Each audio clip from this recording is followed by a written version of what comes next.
please welcome my guest for today, Rina.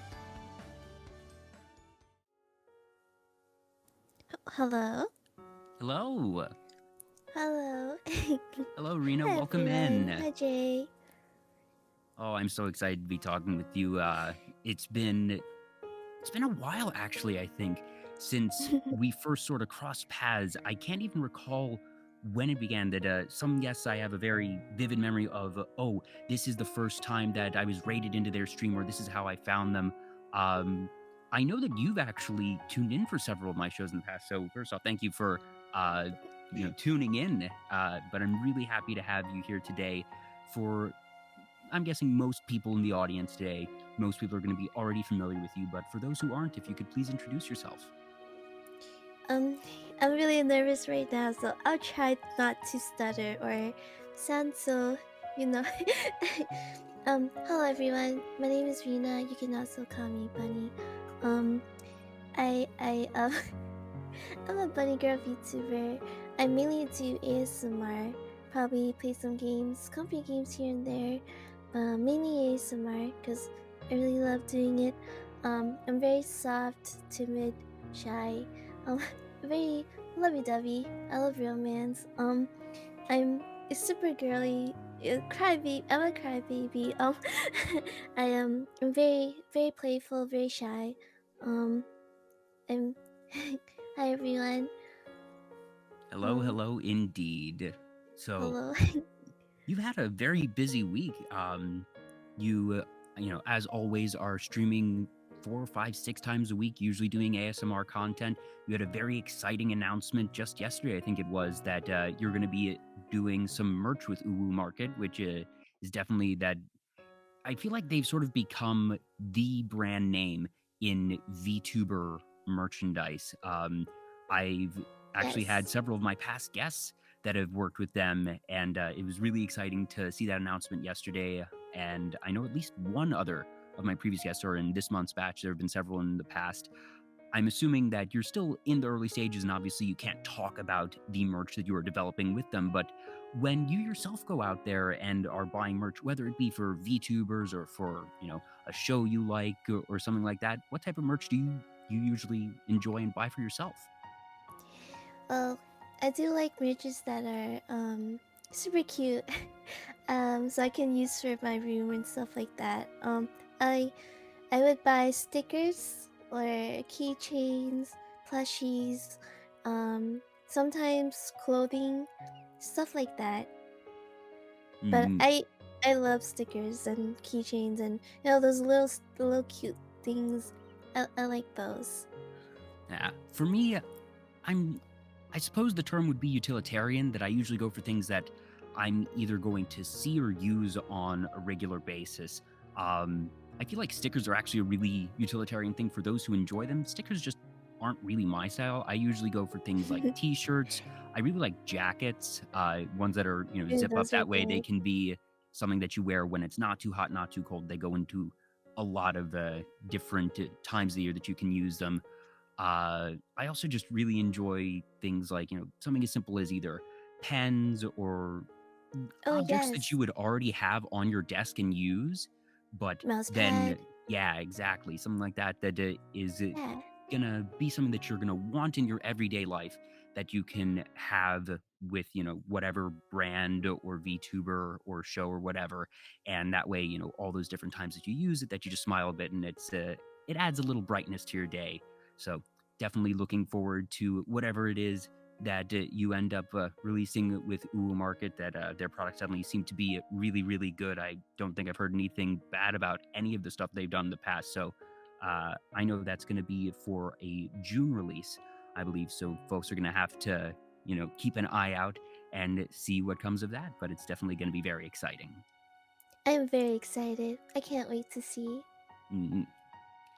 So your main content is ASMR, and there's a Yes. lot of different ways to approach ASMR. I've had several ASMR artists on my show in the past, and the way that you do ASMR, I was sort of thinking about it the other day. I was like, how would I describe Rina's brand? And I guess you do what almost feels like, improv role play to a point that, for example, yesterday you were doing sort of, it was a cashier checkout ASMR, and Yeah. it wasn't just a thing of, you were whispering and you were doing different sounds, but you had all these different little bits and storylines that you had one person who I think it was a lady who hypnotized you and walked out without paying.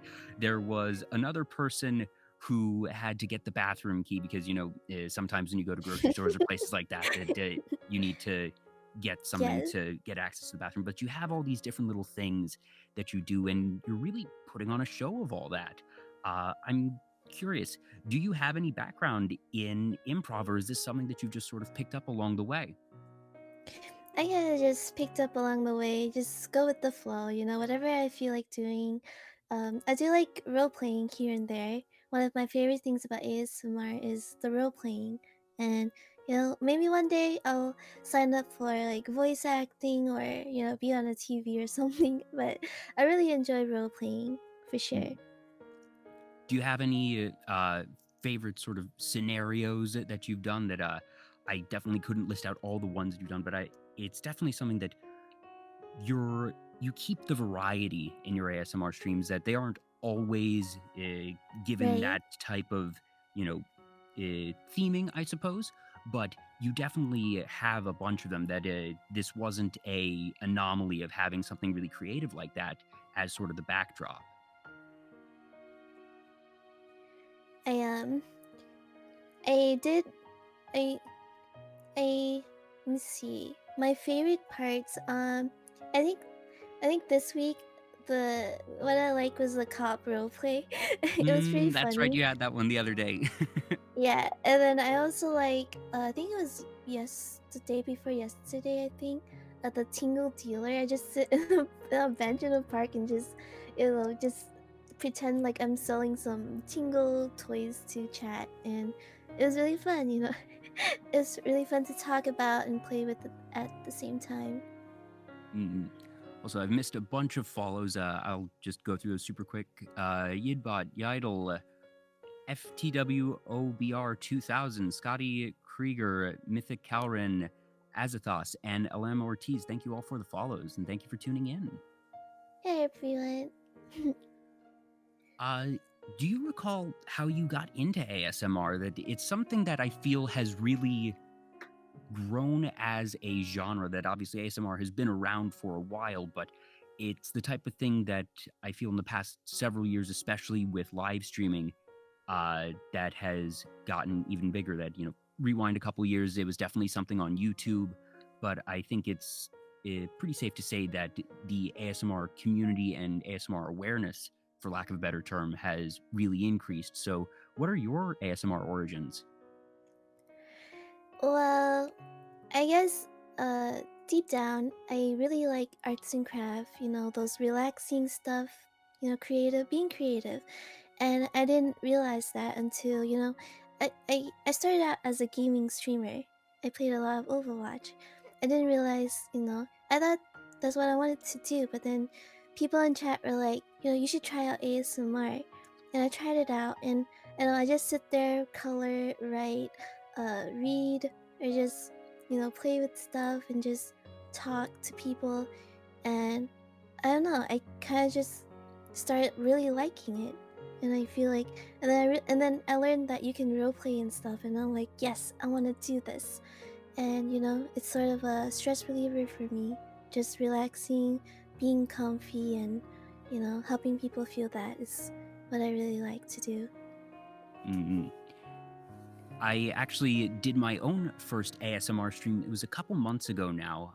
It was a milestone for the charity marathon I did in January. That I think it was for, I think it was actually the last one we reached, that for raising $4,000 for Child's Play charity. That I Yeah, did I a remember. ASMR stream, and it was fun. It was very.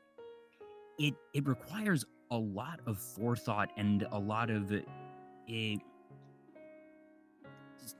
It's difficult to describe. It really is. Just the It is. creativity and sort of the way that you use whatever different tools that you have that I had Yeah. everything from just, ceramic mugs. I had a Magic the Gathering wrapper of just, that little crinkly material that's made of foil, and just sort of saying, all right, I'm going Wow. around my apartment trying to find different things that it will make different types of sounds that hopefully aren't too jarring or abrasive. And Right. it was a challenge, and it was really interesting to sort of look at everything just in my own apartment in a different way for a little bit and be like, all right, what type of sound does this thing make, and evaluate it that way. For you, when you're looking for different noisemakers or tools, that I know there are, brushes and certain things that ASM artists use that are sort of specifically designed for sound making, but for you, what percentage do you feel of the things that you use are things that are designed to create sound versus just everyday items that you found create a good sound, and that's not necessarily their intended function, but that you've repurposed them in that way? Jay, can you repeat the last question again? Sure, sure. For all the different things that you use in ASMR, what Yeah. percentage do you think are things that are designed to be sound makers versus not designed to be sound makers? Hmm. I'm not sure. I kind of just play with random stuff all the time.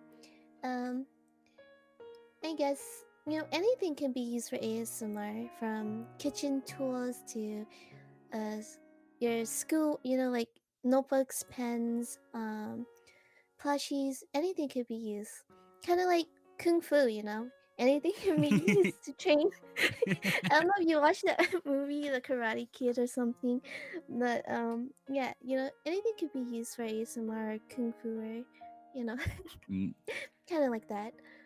do you keep all of your different ASMR tools like on a cart or on your desk somewhere, or uh, how do you, I suppose, store everything between streams and then access them during streams?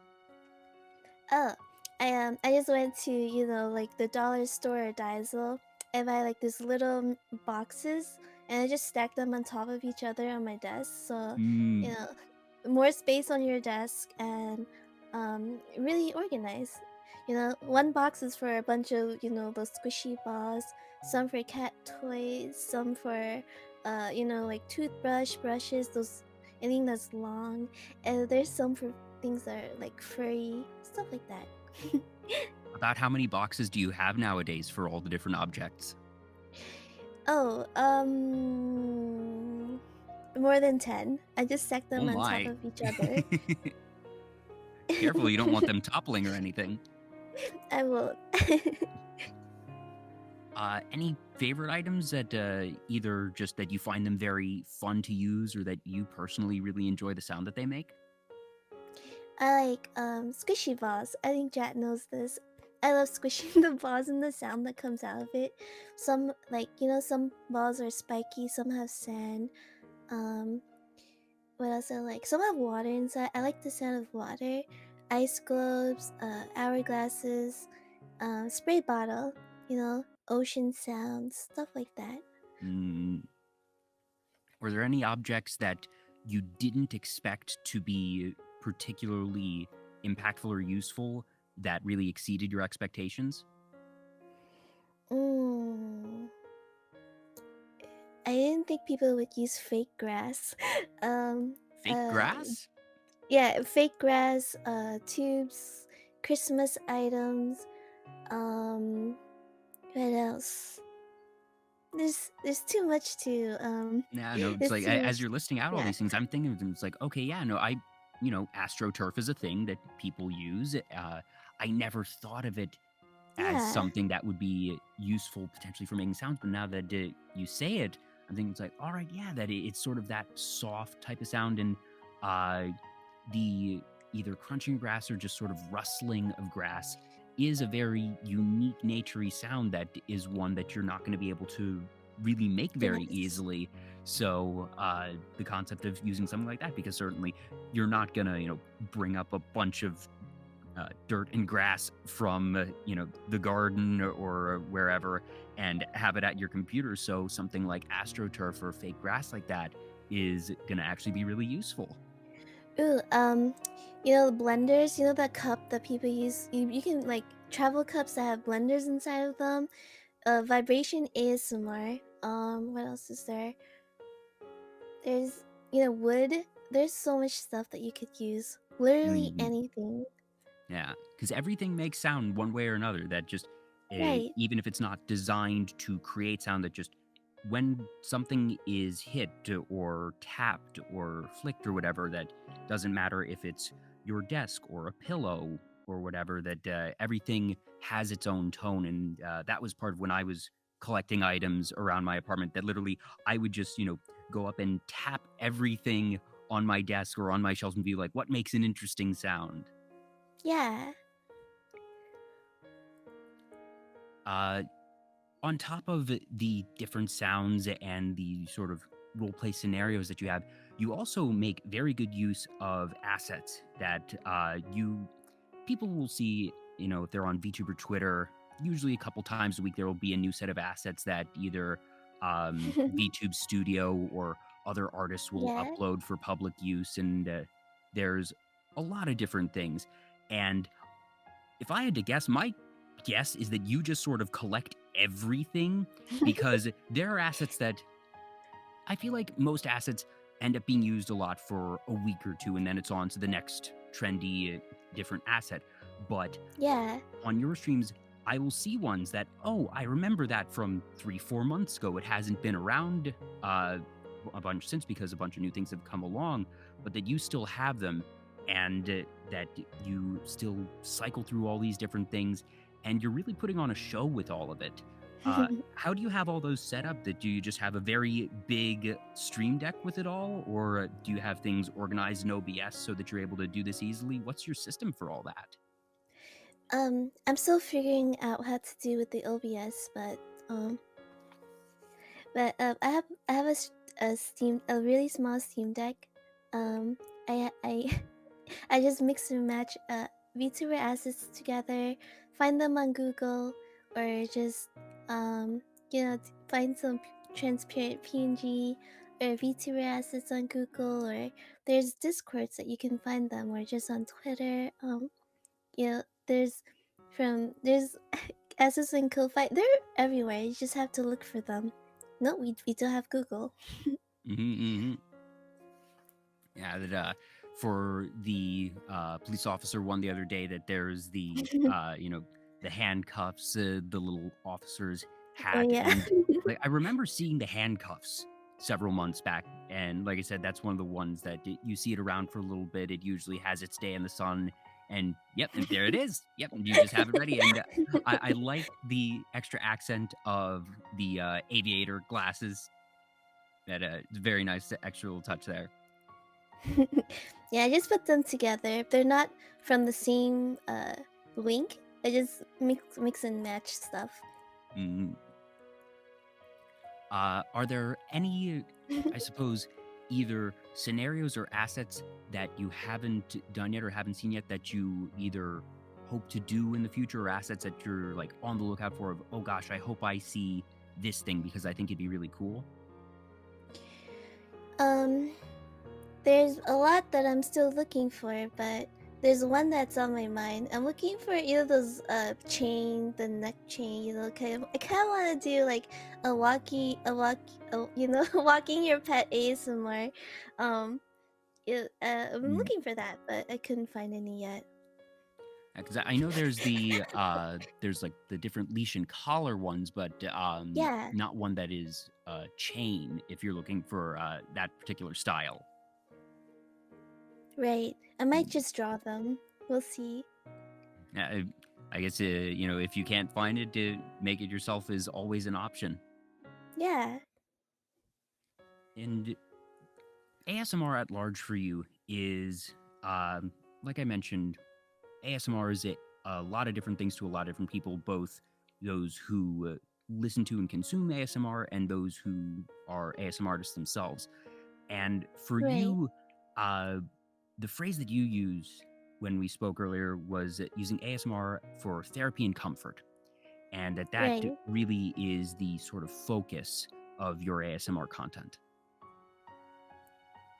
You know, assets, role playing, those are fun, but the main thing we want here is ASMR. You still have to, do those ASMR sounds, and um, yeah, for the therapy part, I do suffer from anxiety on a daily basis, and I feel like, I can help people who go through things like me, give them comfort, make them feel safe, and just being there, talking with people, and just relaxing. That's what matters to me. Mm. Do you listen to a lot of ASMR yourself, or is it something that you found that creating ASMR is as relaxing, if not more, than listening to it for you?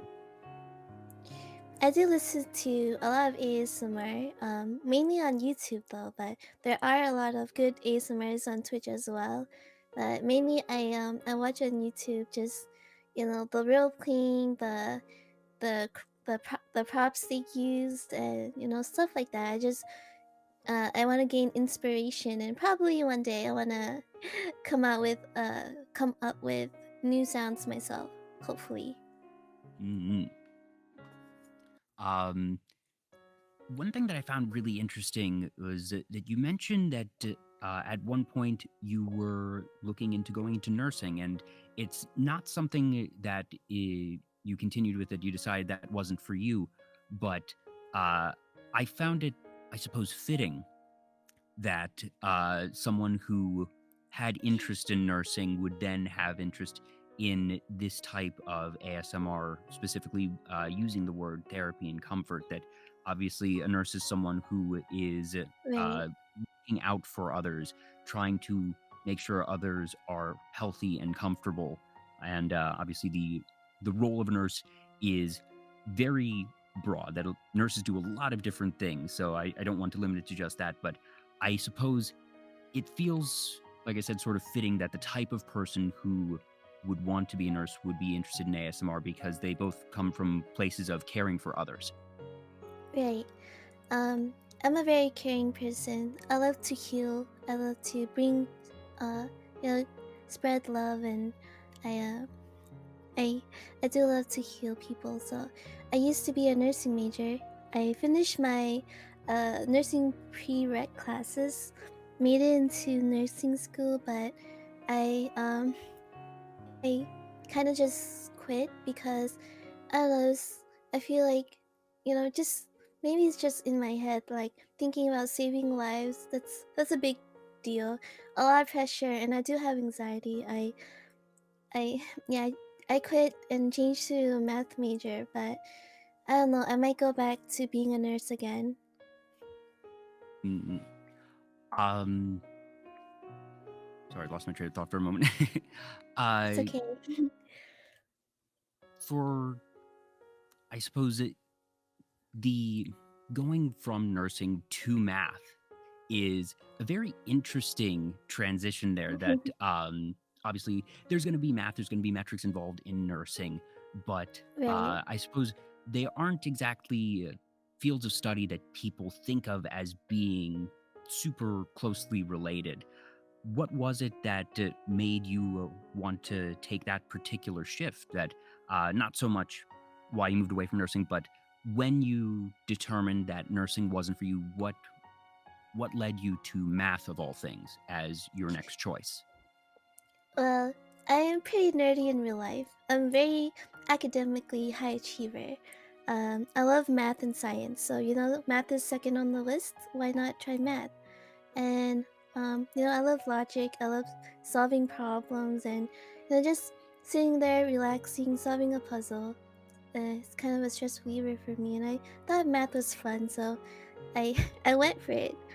But I don't know. I kind of miss being a nurse again, so I might go back to nursing school. Mm. I was always pretty good at math in school. Algebra and I get along very well. That was an area that I liked. Geometry is okay. Yeah. But the one area that I did not like, calculus and I did not get along. We were not best friends. But you really enjoy calculus. I do. I love calculus. I love it so much. it, I suppose, what about calculus really spoke to you that it is a notoriously complex uh, area of math, and it's one of the last fields that most people learn in high school and college.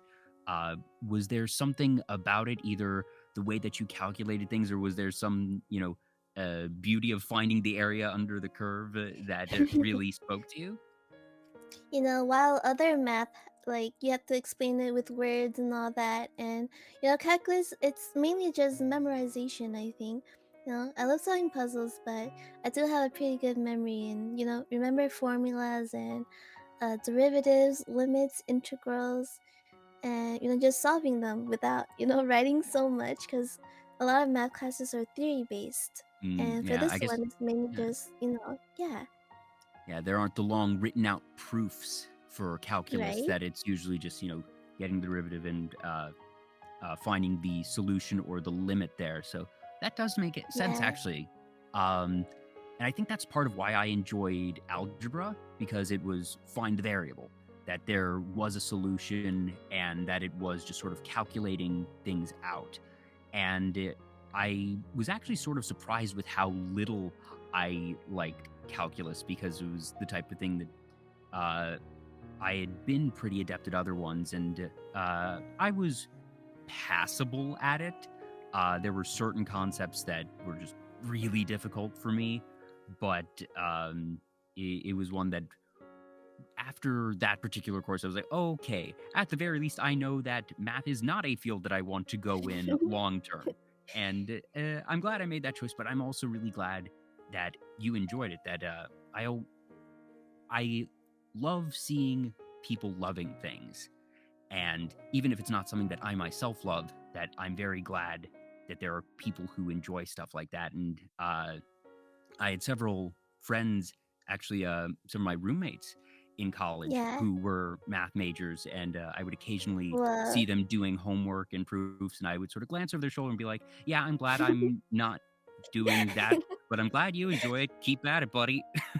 you know, another thing I like about math is like, it it kind of just it also teaches you about life, There's a solution for every problem. You just have to, look hard enough. There's Mm, always there's always a solution. mm. Yeah.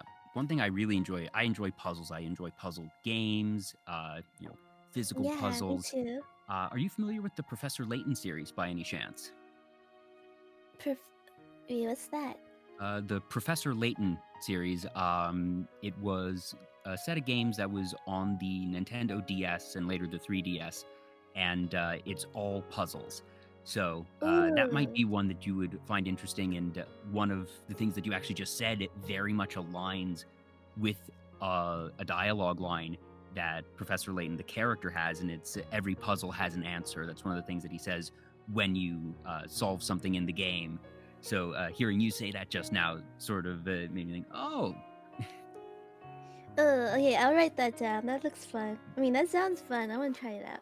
yeah, I'm admittedly not sure how one would play it right now. I don't know if it's available on Steam or anything, but I'll send you a link to like the Wikipedia on it. That it was a very fun series. I enjoyed it. So maybe it'll be to your taste, maybe not. But puzzles at large are something I really enjoy as well, and I understand why that would be something that is sort of a driving force for someone who enjoys math, because, like you said, that it is a puzzle in its own right, and every equation does have a solution. It might take a little bit of work to get there, but there is an Yeah. answer.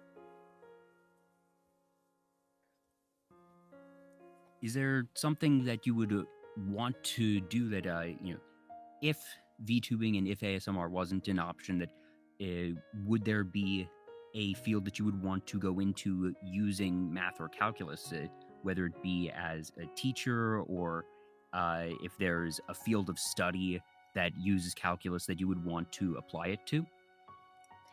I um I did thought about being a professor or a teacher one day if I were to continue the math route, but um I'm I'm thinking of going back to nursing. I do miss healing people and just being there for people and comforting them. So We'll see. We'll see.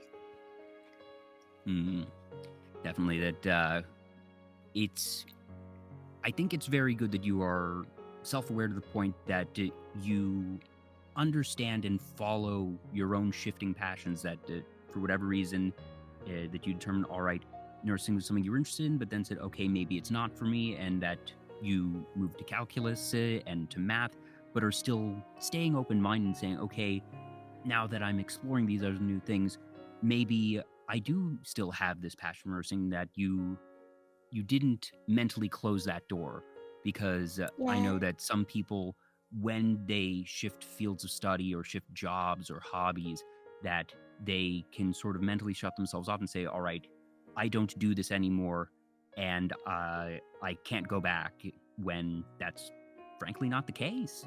So I'm glad that you are remaining open to those possibilities and being very active in figuring out what it is that you want. I think that's a very mature and healthy thing. And it's never too late to figure out what you want in life. It's never too late. If Hmm. it makes you happy, go for it. Follow your Definitely. dreams. Absolutely. And that's something that uh, it's one of the central messages, I think, of your ASMR, that, like you said, uh, you are always very warm, very loving, that you frequently tweet out things of, like, be good to yourself, I love you, very positive affirmations and other messages. Yes. And I think that is a very emblematic thing of your, not only your content, but also your community, that seeing people in your chat during your streams, that you've done a very good job of making sure that that type of message and mood is something that others are, not only receiving but sharing back out as well. I think life has a lot of problems already. There's problems happening all over the world. War, uh, you know, poverty.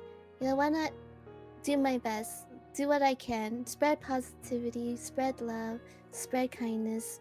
You know, let's just escape from the real world. Hmm. Definitely. And Stuff like that. yeah, VTubing, I think, really hit its stride at the right time in 2020, when we all Yes. had to be inside a bit more than we might have wanted, and that there's never a good time for things like that to happen. But I suppose there's also never been a better time, with technology being where it is, the fact that we have the internet, that we have streaming, and that we are still able to connect, even if not in person. Right. I agree so much. So much with that. Thank God for technology. Oh yeah, that it was the type of thing that, uh, if this had happened, even 20 years ago, it would have been so much more difficult for a lot of people, myself included. That I am a very social, extroverted person. Surprise, surprise, the dude who hosts a talk show likes talking to people and is social, and it was the type of thing that not being able to go to events or parties or conventions uh, was a big shift for me, and that's part of how I fell into VTubing. Was just uh, I found one of the Whole Live EN debuts, and the energy in the Yeah. chat was the closest thing I had experienced to being at a convention in 8 months, and I was sort of hooked Wow. from that. But even earlier in that year, one of the big things I Yeah. used for socializing is a game I know you are very fond of, and that's Animal Crossing. I love Animal Crossing. If I wasn't gonna start out with Overwatch as my gaming content, I would have started out with Animal Crossing. Definitely relaxing, creative, and very comfy game. Mm, yeah, I've actually played every Animal Crossing game, going all the way back to the GameCube. Did you like it? Oh yes, I sank so many hours into that GameCube game. I paid off all the debt, got the little gold statue in front of the train station, had Whoa, nooking gold tins and statue. everything, and it still has very fond memories. And then going through, Wild World, New Leaf, City Folk, all the others, uh, Whoa. definitely a very special series for me. For you, do you remember when you got into Animal Crossing? I think it was right when it came out.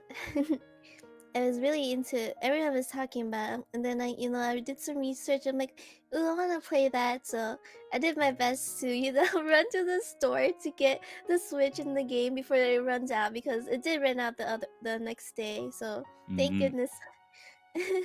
So was New Horizons your first Animal Crossing game in that case? It was my first for sure. Mm-hmm. It's a really good one. I know that those who have been with the series for a long time have different thoughts. From a quality of life perspective, though, I think that it made huge strides. And obviously, the connectivity. Uh-oh, getting a little bit of rumbly there with your visual. Everything all right on Oh, your end? oh, is everything okay? Oh, I'm Yeah, okay. the video shook for a second. It was like, well, at the very least, I know that it wouldn't be an earthquake because you're using a virtual camera, so that wouldn't happen. But I want to make sure that your tech's doing all right. Okay, sorry about that. I think I clicked on something by accident. All good, all good. Did you have a favorite part of Animal Crossing, whether it be, the villagers, the fishing, anything that you really found yourself getting into? I love, decorating stuff. Like I said, I like being creative. I like decorating, building stuff. One thing I don't like is Tom Nook keep asking me for money because I still owe him money to this day. Like, whoa. Yeah. But if I can, I'd want to make a whole island of rabbits. So far, I have three. Um, let's see, Dottie, Coco, and Bunny. Bunny's my favorite, Mm, but so far I have three. I have Dottie on my island. Memory serves that. That's the black and white one, I believe. Yeah, Yeah, she's great, and I remember Coco really is the cute. one that looks like the gyroids. She's a little bit cursed, but she's adorable. She's a wonderful little rabbit. Cursed. Yeah, she's still pretty cute. Mm, yeah. Fun fact.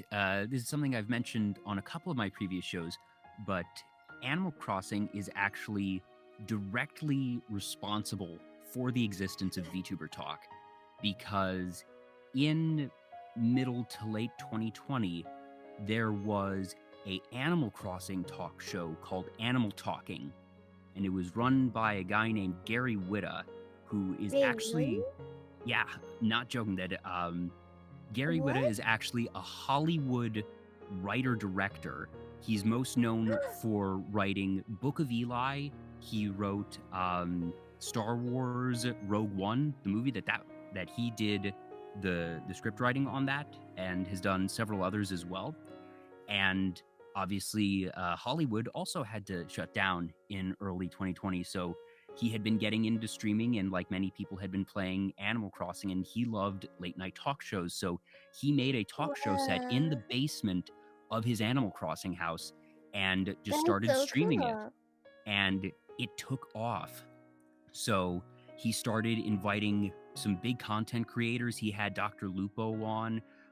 He had Phil Spencer, the head of Xbox, on, and then he got Oh some my coverage in goodness. like Variety magazine, Entertainment Weekly, and he even got some of his Hollywood friends. He had Josh Gad. Why am I blanking on her name? Wonder Woman, Brie Larson. She was on a show. Selena Gomez premiered a new Oh my song and goodness. announced an album on Animal Crossing. Wait, they all played Animal Crossing? Yeah, so they No would way. come over to his island, and he had just set up the basement of his house to look like a talk show set. That he had the camera, he had the skyline background, a little desk for him to sit behind, and even for his guests who didn't have Animal Crossing themselves, that his wife would create a Animal Crossing avatar for them and sort of be the stand-in while they were in the voice chat. And he ran that show for a bit over half a year. Oh And my it, goodness. What? I didn't know this. yeah, it was really cool. I'll send you a link to that one after as well. But for me, Right. when I fell into the VTuber community, I realized I didn't want to be a VTuber myself, but I remembered that talk show. And that's what I based a lot of VTuber Talk off of, and just that's where the concept came of. The idea of just running a talk show in that way, and a lot of how he spoke with his guests, and that one thing he talked about was doing pre-interviews, talking with his guests beforehand. That's something that I do, and that all came Wow. from watching a guy playing Animal Crossing and doing an Animal Crossing talk show. That's really cool. I did not know this. I would love to see that.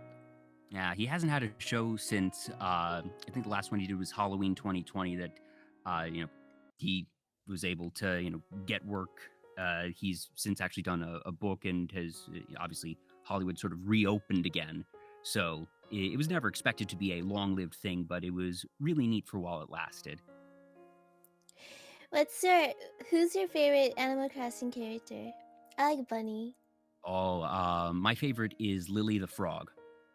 Lily the Frog. Ooh, cute, cute. This is actually another story that's come up before, but my family, when I was much younger, we were getting a new dog, and we were discussing different names, and that happened to be around the time that Animal Crossing I think it was Wild World, was new, and I was Well, playing it, and Lily was one of my villagers at the time. And while my family was discussing potential names, I just started listing off my villagers, and the name Lily stuck. So for many years, I had a dog who was named for Lily the Frog in Animal Crossing. you named your pet after Lily? It wasn't, I suppose, so much that we were naming her after the character specifically, but I just sort of started suggesting those different names, and my family liked the name Lily. It wasn't so much Lily is because of the cute. character, but that the name was cute, and that one stuck. So when New Horizons came out, I went out of my way to get a Lily amiibo to make sure that I was able to have her on my island. Did you get it? I did, yes. Nice. Very nice. So you mentioned Dottie. Yeah, she's super cute. I think she's one of the peppy types. Really fun. She's very preppy. I love preppy characters. Are there any types of animals or characters that you wish were in Animal Crossing? Any that might not be there yet, that if you were designing and working with them, that you say, we need to add this one in? We need a corgi. I want a Ooh, corgi. yeah, because they have Maybe the a pink dogs, rabbit. but They need a pink rabbit. yes, they definitely need a pink rabbit, and we're gonna need a Right. name. What should we name it? How about Rina? Okay. Deal. I'll Done. All buy right. it right now. Awesome. All right. Now I just need to get in touch with folks for Nintendo. I'll email them after the show, and we'll get this concept moving. Abe, let's go. Pog. I wish. You mentioned that if it wasn't Animal Crossing, that Overwatch was going to be your main thing. And Oh, I know you've Overwatch. actually moved away from streaming Overwatch, but it's Yes. still a game that you really enjoy.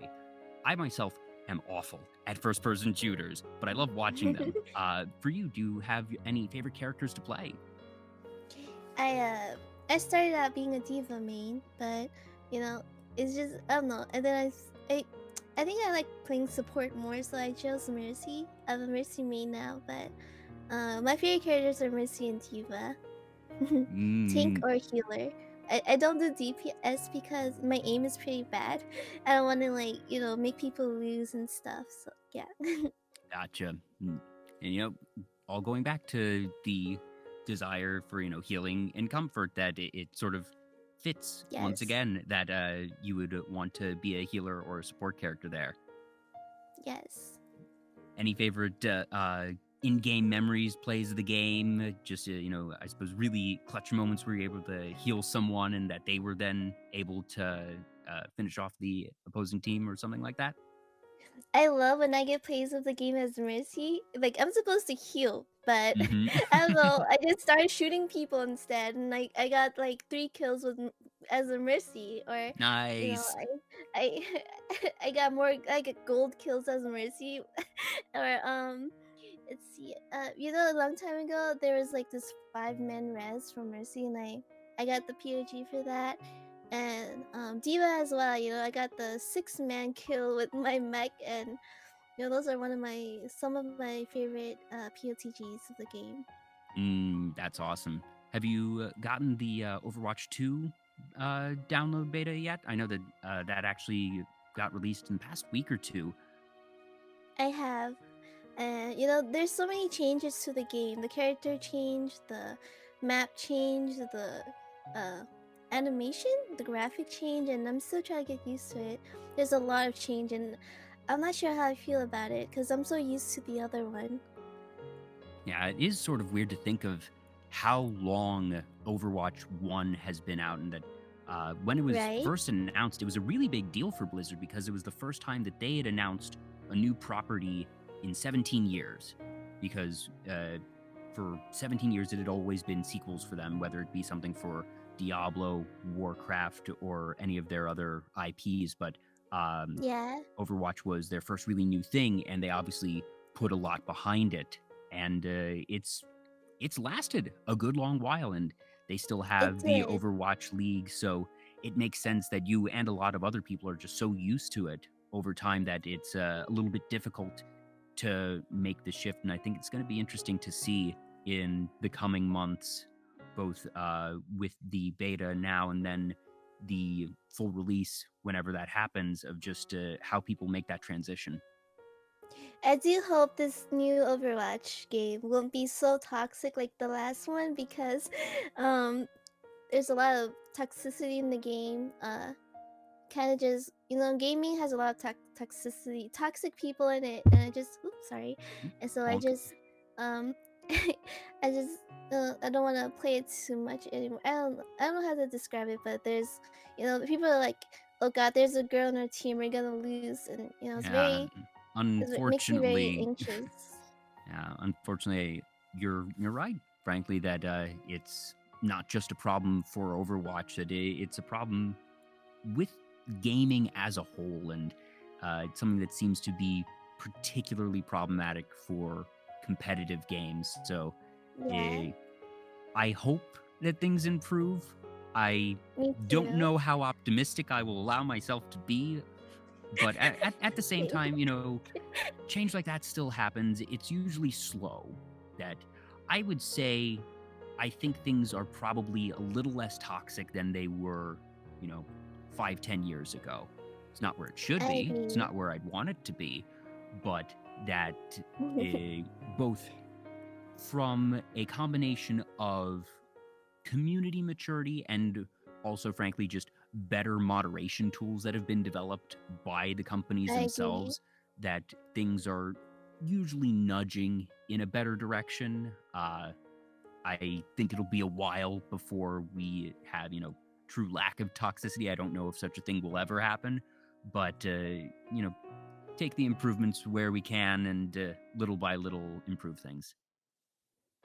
I agree 100%. Mm.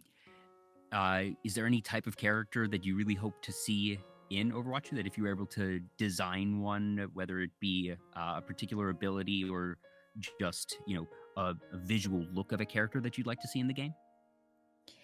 Um, Not sure with that, but maybe more pink characters or like more Mm. tanks, please. We need more tanks. We have so much DPS, so much healers.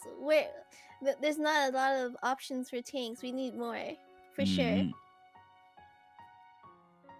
Awesome. Yeah, and like you said, definitely more pink. More pink is always good. Yes, more pink. One of the other games you mentioned that you really enjoy is Genshin Impact, and obviously, Oh yes. that it's it's actually kind of interesting of how some of your favorite games are not really in the same genre, because some people, are really into Souls games, and their top games are, Bloodborne, Souls, Elden Ring, and that obviously there's nothing wrong with just having a genre you really enjoy, but Animal Crossing is very different from Overwatch, which is very different from Genshin Impact. Uh, what about that particular game really appeals to you? Well, first first off, I think the similarities those games have that I like was cute characters. Diva's pretty cute, Mercy's pretty cute, Animal Crossing is cute, Genshin Impact has cute characters. I love Genshin Impact. I played a lot of Overwatch before, and then I switched to Genshin, and then I switched to ASMR. So our community has a lot of Genshin players at the moment. Probably some Overwatch. A lot of ASMR lovers. But yeah, for Genshin, I love I I love that it has, the graphic is amazing. I love the graphics so much. It I is a love how each very pretty character game. it is. I love how each character has like their own story, their own lore, own specific power, weapon. I love Ball, Kokomi, um, Yay Miko. I've been trying to level up Yay Miko lately. I really like Yay. Mm, Not because she's pink or anything, but yeah, I love Genshin. mm, yeah, that's one game that I myself haven't gotten into a ton, but I have several friends who really have that. I always see them posting on Discord whenever a new character or new banner is up, and it's like, wish me luck for the RNG gods and everything. And Oh yeah, that uh, one. I'm still hearing you clearly. Your model's lagged out a little bit. I think it's my internet. Am I okay now? Hello? Whoop, there we are. Yeah, we're mostly back. But fortunately, audio's still good, so should be Okay. fine. Sorry about that. It's my internet. It's all good. I've dealt with worse before. I have dealt with worse. And thanks for everyone in chat for being a bit patient. Sorry, guys. Little bit of scuff happens. For Genshin, it obviously it takes a lot of cues, I suppose, from it's usually compared to Legend of Zelda Breath of the Wild. That was a game that I really played and enjoyed, and I think one of the big appeals for the game, obviously besides the different characters, the storylines, is just the vastness of the game and the fact that you're able to really explore the different areas, that it's a very beautiful game, not just for the character designs, but also for the terrain and environment, that it's very well put together throughout. I agree. Do you have any favorite places on the map that you like to go when you're, not trying to level up someone, just a favorite view? So far it's is it Lee? I don't remember the names of the maps, but I'm still kind of noob in Genshin. But so far the map that I made so far is Lee. Yeah, Lee. Is it how you pronounce it? Lee. I'm not sure myself. Chad, if you know how to pronounce it, feel free to let us know. Yeah, Forewarn says we've got it. Okay, Lee, I think. Oh, I missed Contentia 65275. Thank you for the follow. Missed that a little while back. When you're not on stream, you mentioned that you still like to play a lot of different games, but there are some that you just really enjoy casually as not streaming games for yourself. But are there any games that you've been playing recently just on your own and really enjoying? Okay, despite not playing a lot of shooting games lately, or violent, or games with monsters in them, I still do enjoy them from time to time. I'm still a very much competitive Overwatch player. I still like to shoot things and throw bombs and destroy stuff. But yes, I do like DBD, Genshin. Yes, I still play games. I'm still a gamer, but even though I mostly like ASMR, I'm still pretty much a gamer. Harriet Megme 89 and 2C06030. There's some Japanese in there. I am really, really rusty on my hiragana and katakana. I taught myself those like a year and a half ago, and I'm blanking on them. But thank you for the follows. Hi everyone. Have you ever considered? I wonder, like, if you were to record some of your matches while you're playing casually and then upload clips, so you never have to worry about live stuff, that you're not actually streaming it. but that way you can still show off when you get, play the game or something, or have a particularly good killer round. I might. I don't know. I don't know yet, but that sounds like a really good idea. I would do it. Because I definitely understand the desire to not be live streaming that type of game, and to, like you said, really have that for yourself and not worry about the extra pressure or anything like that. Yes. But it's the type of thing that I think it'd be really cool to see, clips every so often. Obviously, you're super busy, so not trying to make your content for you, but I always like, throwing out random suggestions every so often, and that one sort of occurred to me. Yeah, that would be fun to do. Upload some gaming clips. That'd be fun. Maybe to TikTok though. I don't know yet. Yeah. We'll see. That'd be fun.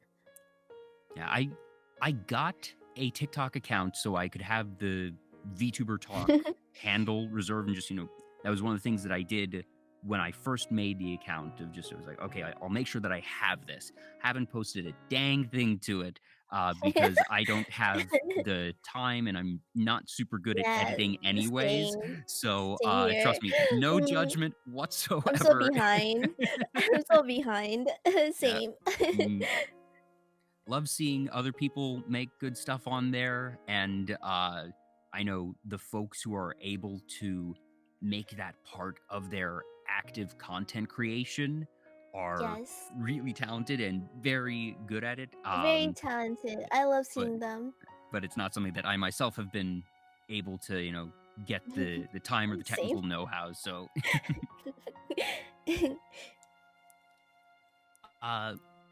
outside of gaming, fantasy and romance is a genre that you really enjoy, particularly when it comes to books and movies. And I suppose it's not too surprising to hear that, just given your personality, that you're a very warm, loving, and just caring type of person, that fantasy and romance sort of tends to those types of emotions. But you also mentioned that one of your favorite tropes in that genre is star-crossed lovers. And yes, totally. That's a super fun one. Obviously, Romeo and Juliet is sort of the most classic I love example. Titanic, Twilight, Beauty and the Beast, Wonder Woman. That's kind of fantasy and romance there. The Notebook, Vampire Diaries. Those are pretty good shows and movies to watch for me. Any that you've seen either recently or just, rewatched recently, even because they're ones that you really enjoy?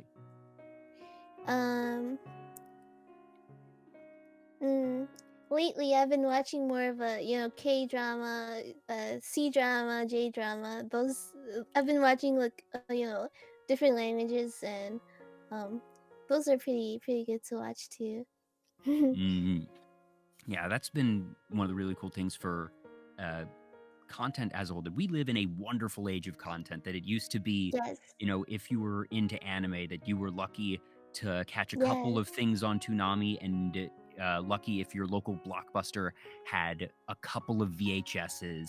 But now we have, not just for anime as that one particular example, but the ability to see K-dramas and C-dramas and all these other types of content that certainly would not make it to broadcast just because they're not native language, but that there are now the streaming services that have those, and that we're able to experience these different stories from artists and creators across the world that we probably wouldn't ever actually see, and just a lot of ones that wouldn't make it to the light of day in the first place, because when there's a broadcast schedule, there's only a certain number of hours in the day and channels on TV, which puts a actual cap, a limit on the number of new shows that can come out. But there's no longer that limit with streaming, so we have so many more from so many different sources, and we have the embarrassment of riches where you can't keep up with all of it, no matter how much you might want to.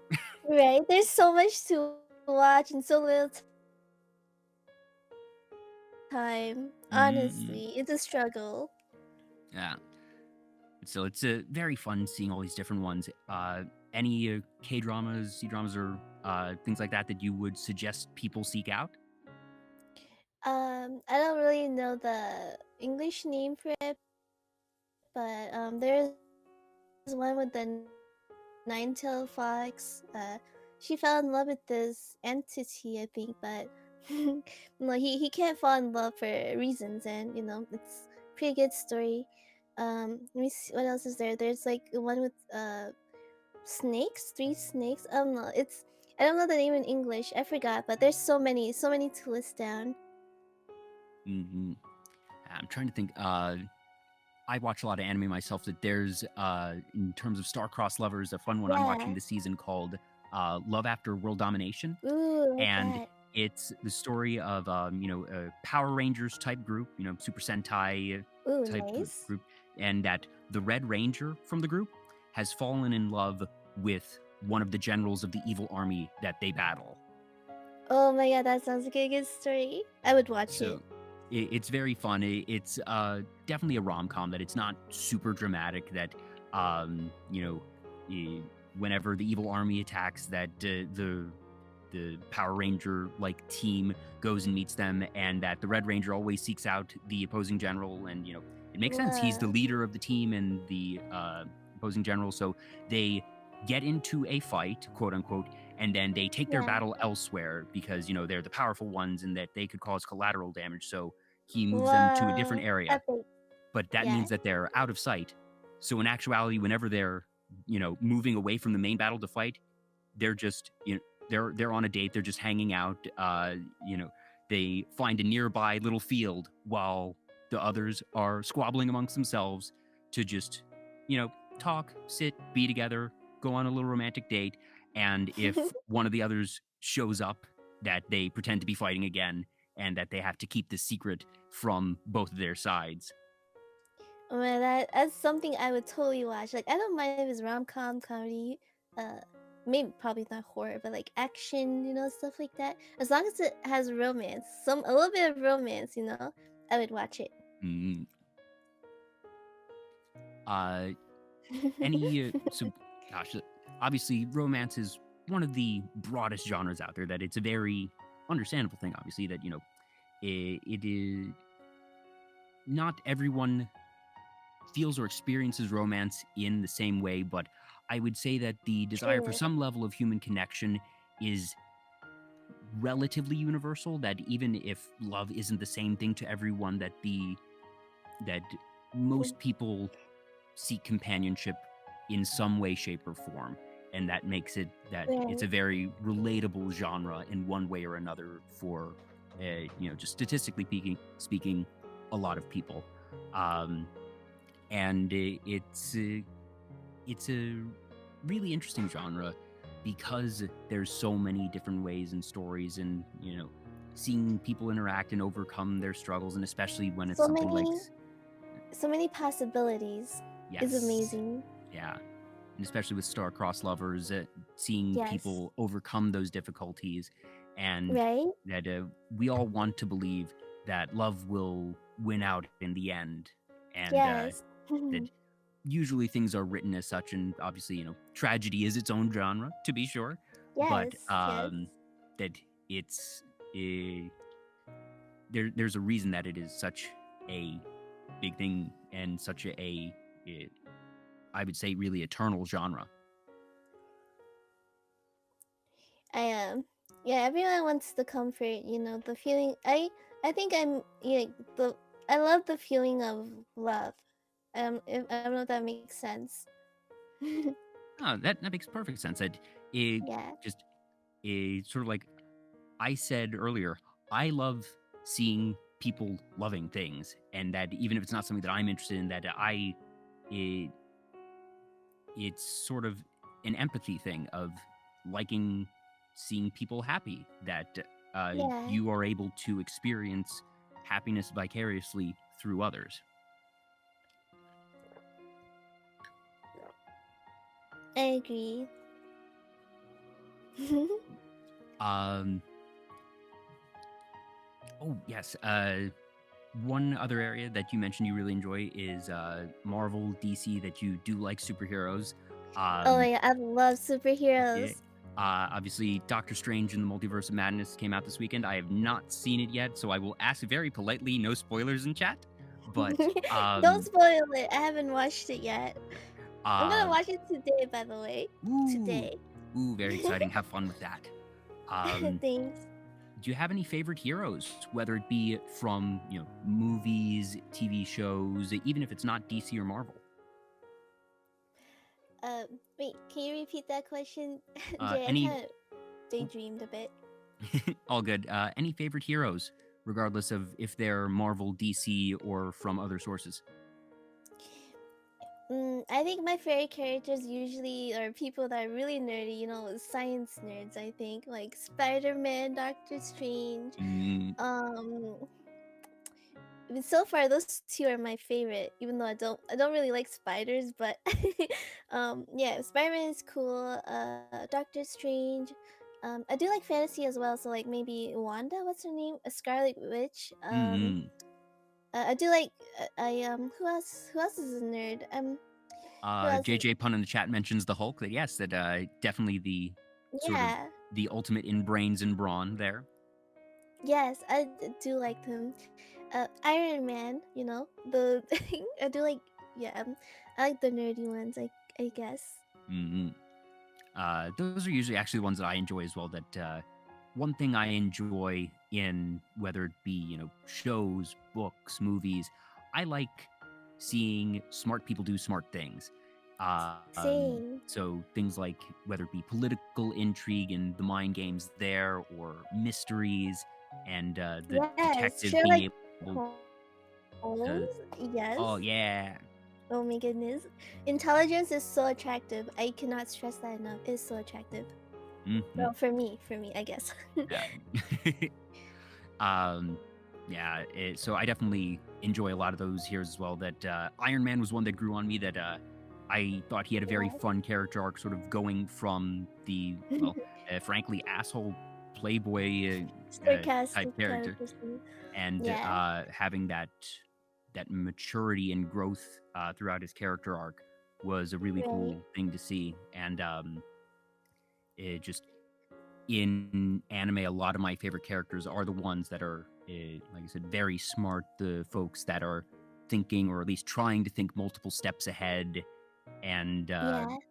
having the really well laid out plans. And even if things do or don't go well, I love seeing that type of narrative is very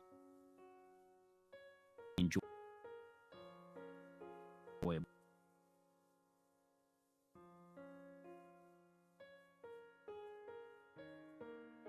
And so, Iron Man. My favorite right now would be Doctor Strange. I do wish his movies have more girl characters, but yeah, so far it's Doctor Strange. He got the brains, he got the fantasy power. Those he's my favorite. So I'm really excited to go see him today. But everyone's saying like it's really I don't know, something like it's not a good movie on Twitter, but I I still like him, so I'm really excited to see. Yeah. And, well, Twitter can usually be pretty harsh. So True. I always go into movies with a very open mind, and I'm looking to have a good time. That, especially for something when it's something fantasy or superhero based, that, Star Wars, at the Long. end of the day, it's space wizards. And I know it's not going to be Shakespeare, and I know we're not going to expect Academy Yeah. Award winning acting or script writing. That if I have a good time, that's all I want. And I think it's sort of Yeah. framing mentally that expectation of what you want to get out of a movie. Because if you go into something like Marvel or DC and are looking for The Notebook, you're not going to have a good time. If you're going into The Notebook looking for Marvel and DC, you're not going to have a good time. But if you go into The Right. Notebook looking for romance, then you're going to have a great time. If you go into Marvel and DC looking for some action and good special effects, you're going to have a good time. And just being able to have that mindset and sort of mentally adjust yourself can lead to just more enjoyment overall, I found. And then sometimes like I don't mind the actors aren't good or anything. I do enjoy the story more, so that's what Mhm. I'm looking forward to. Yeah, yeah. It's the story for me. Mm. Any favorite hero stories, whether it be one that was in a movie, or I'm not sure if you read comics as well? Um, I used to read a lot of comics, but not a lot lately. I don't think I have a favorite story. I'm not sure at the moment, but I Mm. I think I do. I'm not sure. Yeah, there are a lot, and certainly more than ever. Yeah. Uh, I saw it was a Spider-Man Far From Home, or No Way Home. Sorry, Ooh, those are good. saw that one a bit later, and you know, I will not go into spoilers, but if you've seen it, you know that it had a lot of story payoffs, shall we say, and that was a really fun thing to see there. Ooh, I like the Spider-Man movie. What was that movie? The one with he was in a comic. It was like a comic style. Oh, The through Spider-Man. What was it? I almost said Into the Uh, Spider-Verse. yes, you know how the story with like the multiverse and all that. Those are Yeah. really good. Mm. I love those. Yeah, just especially for that one, since they had the different artistic styles, was very fun, and being able to Yeah. actually explore all of those different universes, not only from the flavor standpoint, but that they were able to have the different styles of animation and drawing to sort of stack on Yes. top of that was very fun. Uh, Another series, oh yeah, that this one that Harry Potter you mentioned is something that you really like. Um, I'm trying to think. Have you ever done like a wizard ASMR? I was thinking about it. I did a magical library in space once, but it's more like a librarian, but kind of like a Hogwarts feel to it, but not really. Mm, But I'm thinking about doing a Harry Potter one for sure, mm. maybe soon. You say magical library in space, and I think of something that is very far from Harry Potter. Any fans of Doctor Who in the chat will know what I'm talking about, and that's not a library you want to go to. uh, I haven't watched Doctor Who yet, but I hear it's really good. Yeah, I haven't actually watched it in several years now, but there was an episode from one of the older series that took place in a library in space that was a very creepy one. Very one of the creepier episodes for sure. Um, so definitely not a comforting one that you would want for the ASMR experience there. But I can, libraries are going to be inherently quieter places. So the idea of having a library based ASMR actually makes a lot of sense. When I did the library ASMR, I was wearing like a cult looking asset. I think a Oh my robe. gosh. It was really fun. It was really fun. Somebody call Cabal. Cabal. Oh, Cabal is a horror cultist VTuber, one of the past guests I've had on the show. Very nice guy. Oh wait, that's cool. Wait, I don't think I know him. What's his Twitch? I'll actually shout him out here. Wait. I want to see him. Okay, let me write it down. Oh, Okay, that's cool. This occultist VTuber. You yeah. don't see a lot of those. Pretty cool. Mm-mm. Nah, obviously, we've been talking so much, I haven't even actually had a chance to shout you out. That obviously I have your links here at the bottom of the screen, but if for some Thank reason anybody you. tuning in right now isn't already following Rina on Twitch and Twitter, make sure to do that.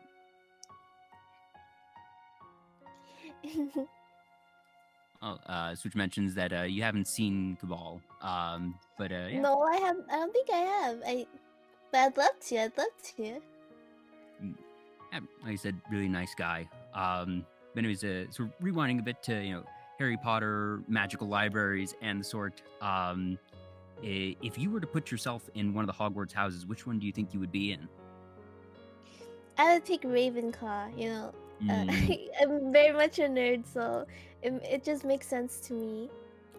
yeah, given everything we've discussed today so far, that answer is admittedly unsurprising to me. I myself definitely would say I'm probably a Ravenclaw. I'll admit, Yay, Ravenclaw, let's yeah. go. I feel like I have the occasional Slytherin aspect, but that's mostly in Ooh, ambition and things. Slytherin. That obviously Slytherin is notorious for being very negative in a Ambition. lot of ways, but Yes. I think there's positive aspects, at least They're very conceptually, to the house. ambitious, I think. Yeah, that's one of the things there. But overall, that Ravenclaw was definitely the one that I really identified with. It, even as far back as middle school, high school, that I very much am a nerd. In, like I said, I enjoy Yes. smart characters in my media. Knowledge. Yes. Exactly. And I suppose in a way, maybe that also sort of extends to VTuber Talk, that me asking questions, me seeking knowledge, and being curious about my guests, about VTubers and just content creators in general. That I suppose being a talk show host and interviewer is sort of a knowledge-seeking discipline in a Very way. nice. I could see that. I could see that. You would definitely be. You would definitely be a good Ravenclaw. Thank you. Bouncing back to ASMR for a bit, when you're preparing for a stream, do you have a particular way that you set up your microphones and your audio sources? And does that vary from stream to stream, or do you have sort of one standard setting that you go to? Mainly one standard setting, but just yesterday I went to Best Buy to buy this wire thing, so I hooked that up, and now I can hear what I'm doing. Because before that, I couldn't hear what I was doing, and usually, I rewatch my VODs and like, oh god, why did I squeeze that ball too hard, or like why is that so loud? But now I can control it better, so. So So an audio just monitor. yesterday is different. Yeah. Because I know that you're able to do that with certain settings on OBS, but from a more technical aspect, how does this one work? And I know when I use an audio monitor, I can never use it for my own voice because it's too disorienting for me to hear myself echoing a fraction of a second after I say something. How does this one work? And are you just able to work through your own echo, or is it on a bit of a delay? How does that all work? I don't think I have an echo. I do want an echo because that would be cool for ASMR, echo or reverb. I'm still trying to figure that out, but I don't have an echo. You just have to adjust the sensitivity of how much the mic can capture the sound. I don't know if that makes sense. Yeah. And when I say echo, I mean sort of the repetition, not the reverb echo sound effect. But the replay of what is just said very quickly after it. That I've tried doing something like that before, and it's just super disorienting for me. But I know some people are able to work through that with no problem at all. Yeah, I'm still trying to figure that out. I do want echo, that'd be cool for ASMR. A lot of YouTubers are doing it, so I do want to try it out. Yeah, the use of sound effects as a whole, of just different voice modifiers, is its own set of tools, because then it basically doubles or triples all the sound effects that you already have, because now you have the option of, all right, sound effect when there's no filter on it, sound effect with echo filter, sound effect with reverb filter, and mathematically it just grows very, very quickly. Right. Apart from echoes, are there any other sound effects or different innovations really that you're looking into for your own ASMR streams? I do want to come up with new sounds of my own, but I do want to try out. I've seen a lot of different ASMR types, props and stuff. I do want to experiment with them, so there's a lot on my list to try out. I have a couple of friends who are audio engineers, and one of the things that they do is they carry around an industrial grade recorder with them, and that they will Whoa. just record sounds in their everyday life of like I've seen a friend Yeah. who's posted videos of like he found a crunchy leaf on the sidewalk and just held out the microphone, stepped on the leaf so he had that, and that Crunching at sound. yep, Yes. or That's just amazing. he's sitting next to a window while it's raining and he will hold the recorder up to it for a couple seconds, and then at the end of the day he just transfers all of the little snippets and recordings that he's gotten into an audio library, and that over the course of a couple of years he has assembled this massive sound library of just little things Whoa. that he has accumulated through his own everyday life, because you can buy audio source libraries or sound Yeah. libraries, but I know a lot of folks like just sort of building their own. One, it means you don't have to worry about buying or worrying about licensing for stuff like that, but it also means that you're able to get something a bit more custom and More natural. yeah, exactly. I want to do that too. I've been thinking of doing that, so we can use so I could use it for like, ASMR audios for YouTube role playing and stuff like that. That would be really cool. Or like a door opening and close. I Hmm. would love to record that and just add it to the audio. Yeah.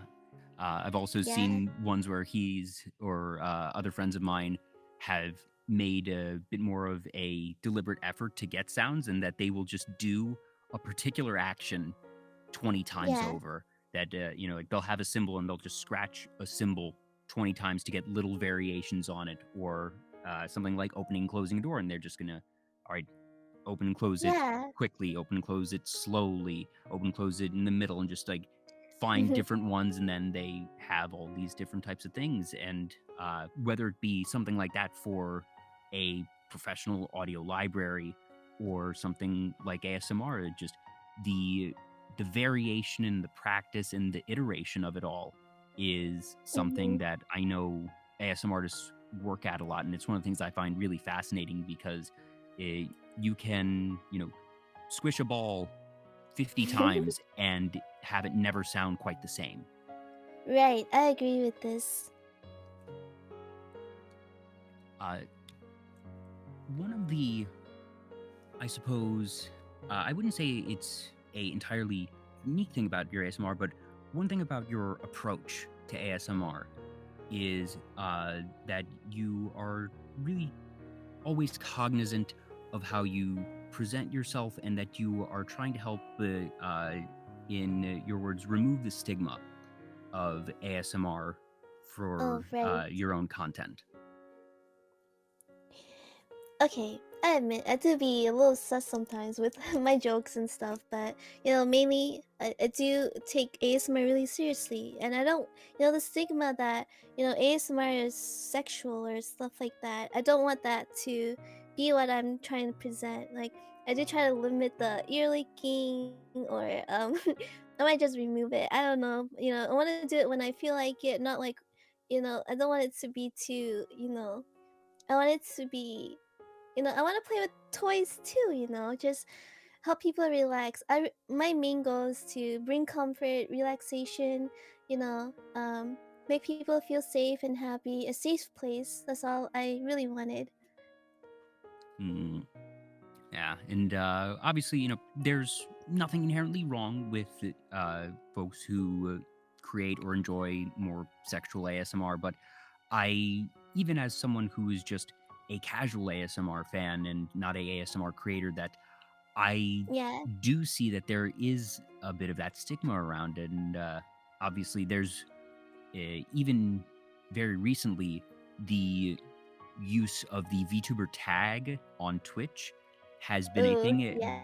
with a couple of ASM artists, which I obviously does saw no that. favors for people like you who, one, are legitimately VTubers to begin with, but who are also doing ASMR, and that it creates headwinds, I suppose, for people like you. And it is something that I can definitely see and hear when I tune into your streams. That, like you said, you can sometimes do, in your own words, sussy things, and some things that are a bit more suggestive from time to time. But that it isn't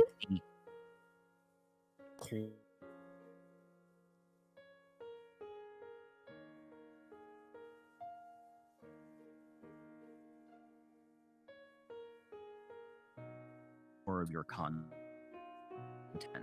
and that like it's just or say one. good. Make sure like soft speaking give out. And I'm not trying to sound sexy or anything. I'm just being myself. Just you know I'm I just yeah I just you know I just want it to be a comfy space for everyone. And I think you're doing a really good job of that. And it's just something that you very much work at every day. That when you have these different little scenarios, and the fact that you have so much positivity and dialogue in your ASMR, that it's very clear as a viewer that you are trying to create that sense of comfort and warmth and welcoming for people who Yes. are in your chat.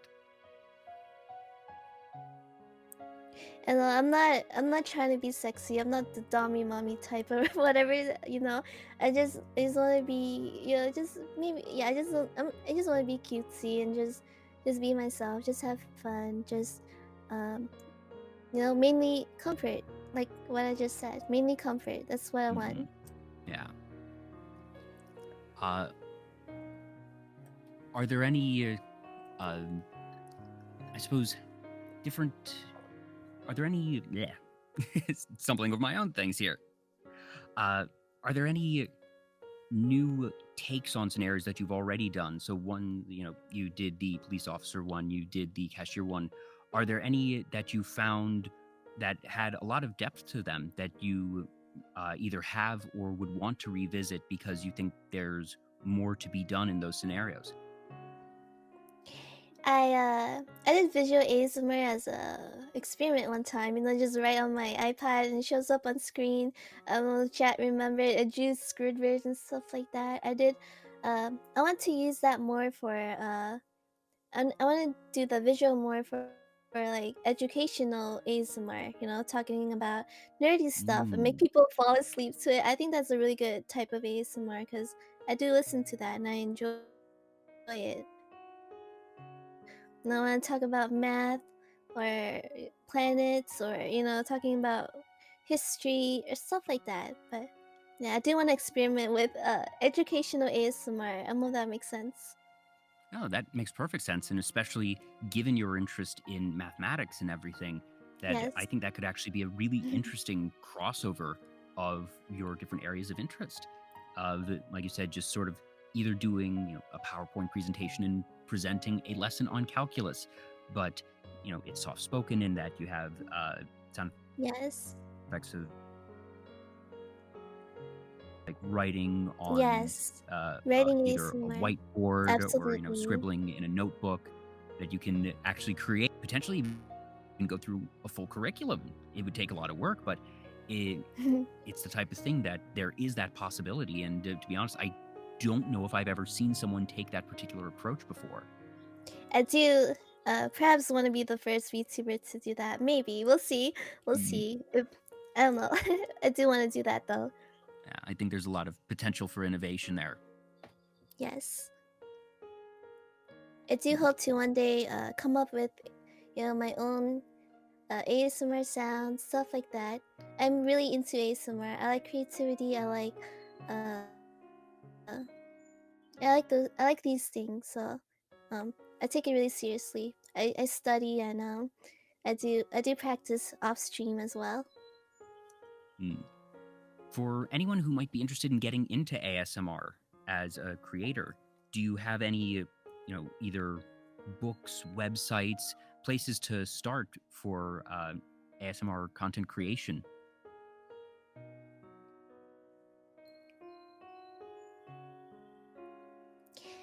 Jay, Hmm?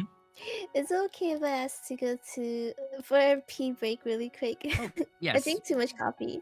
Oh, totally fine. Yes. Go on, take your time. Rina will be right back, folks. I guess Thank you, Jay. Thanks, guys.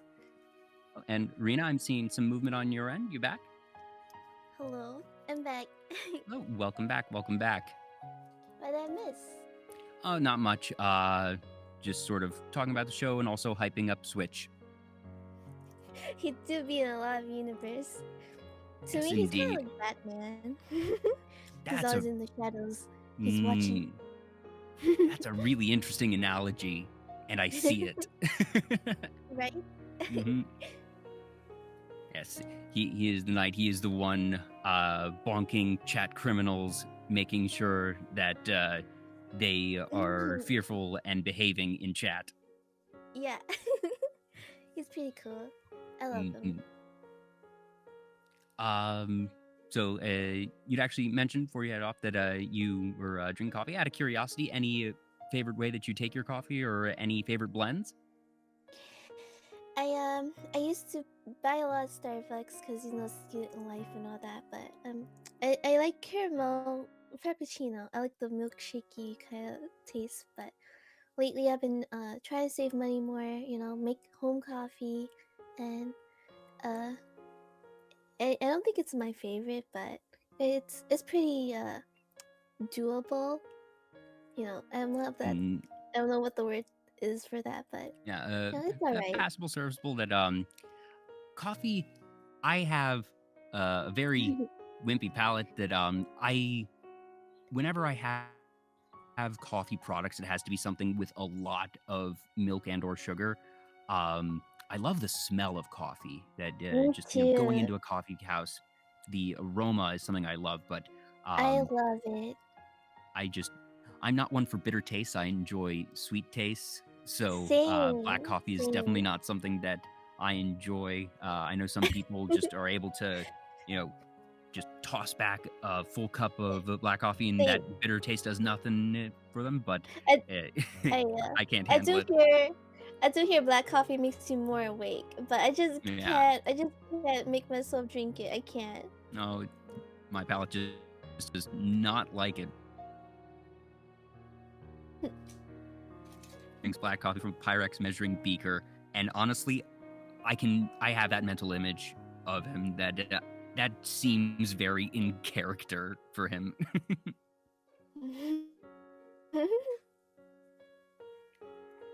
um, Going a bit farther back, I suppose that you mentioned that you got into ASMR because you had heard that it was something that you found interesting and appealing and tried your hand at, and obviously found that you really enjoyed it and that you had a knack for it.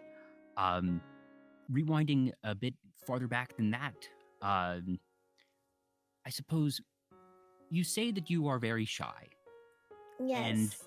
in some ways, I kind of refute that because I feel like in order to be a streamer in any capacity, you that even if you think you're shy, that the fact that you started streaming in the first place means that you aren't as shy as you think, I suppose I would say.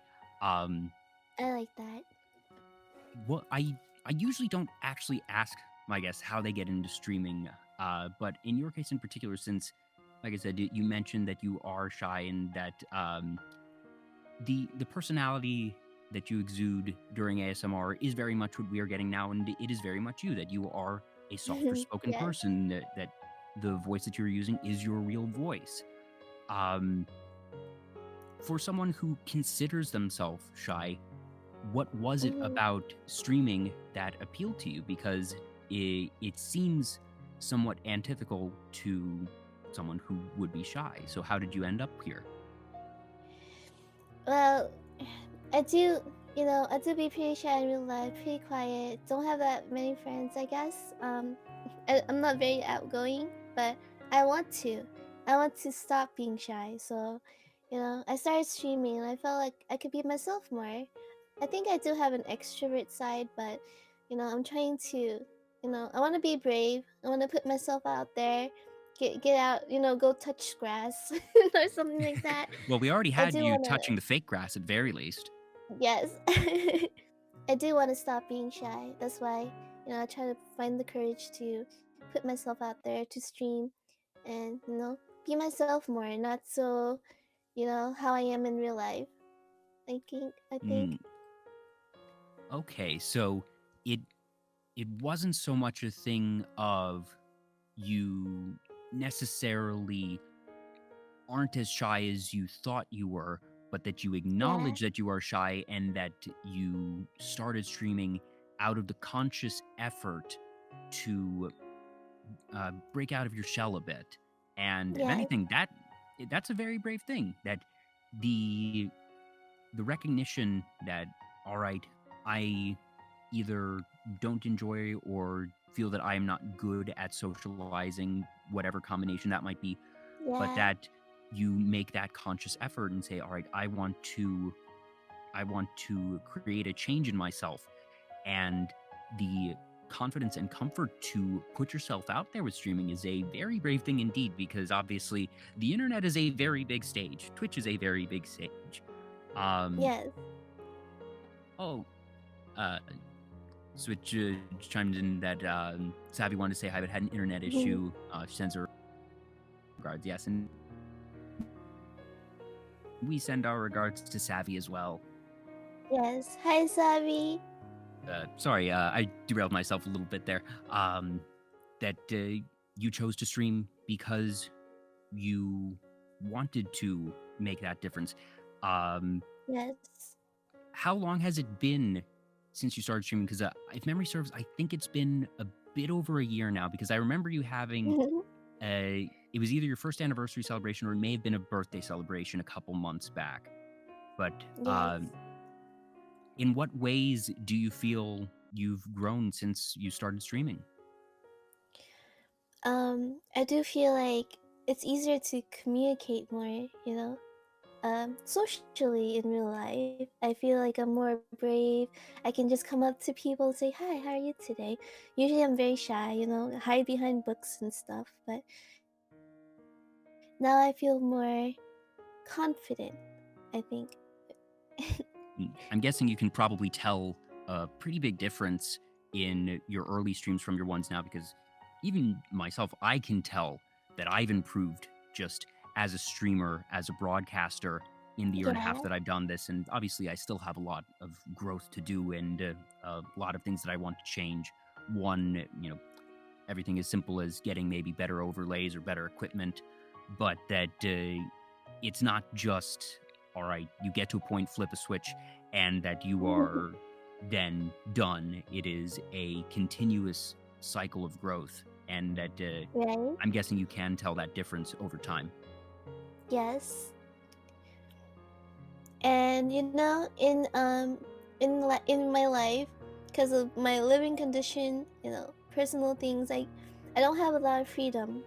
And I feel like when I'm streaming, I feel like I can be myself more, you know? It's kind of a stress relieving escapism for me, I guess. But I feel like I'm more.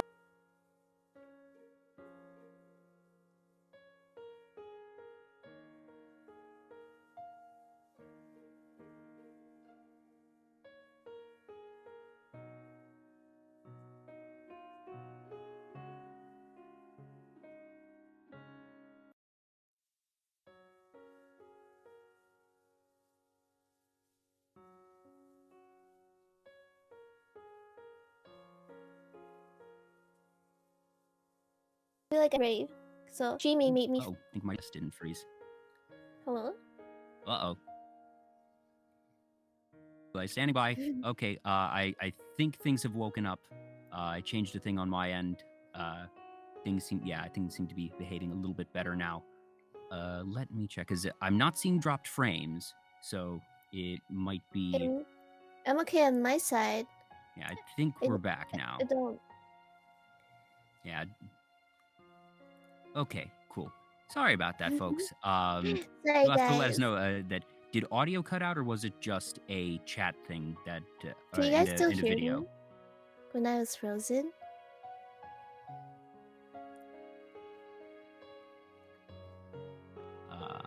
Let's see. Well, they say it seems good now, so I guess sort of Okay. restating a little bit of my rambling just to be safe.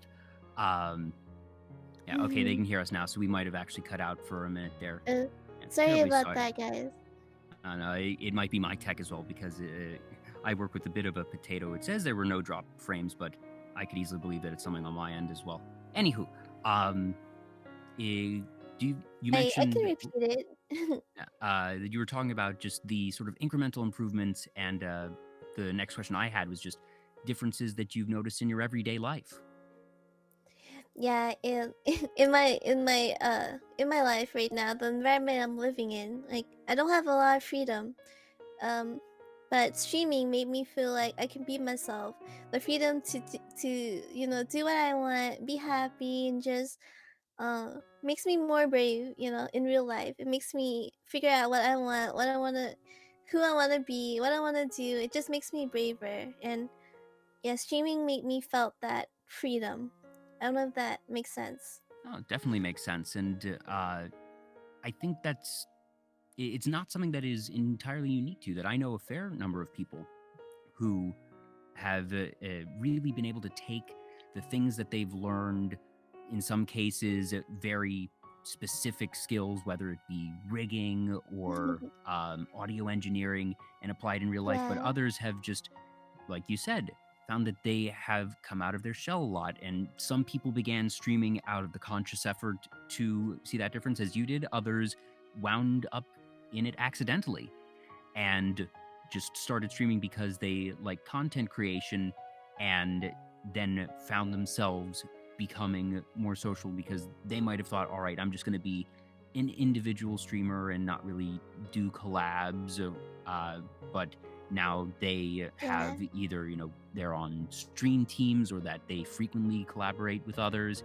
and it's really nice to see people having that type of growth. And uh, there's a lot of people I know. There's people who are past guests on this very show that uh, rewind the clock a year and a half, that they might have Yeah. only done one or two collabs on very rare occasions, but now they're collabing at least once a week. And that it's because they've become more comfortable just due to their content creation, whether it be ASMR or other types of content, that it does make a difference for people. It does. It really does. Um, is there anything that you want to experiment with in terms of new types of content that you've realized that, okay, Overwatch might not be the best thing for you to stream, and that you've found ASMR as something that you really enjoy and that you're very good at?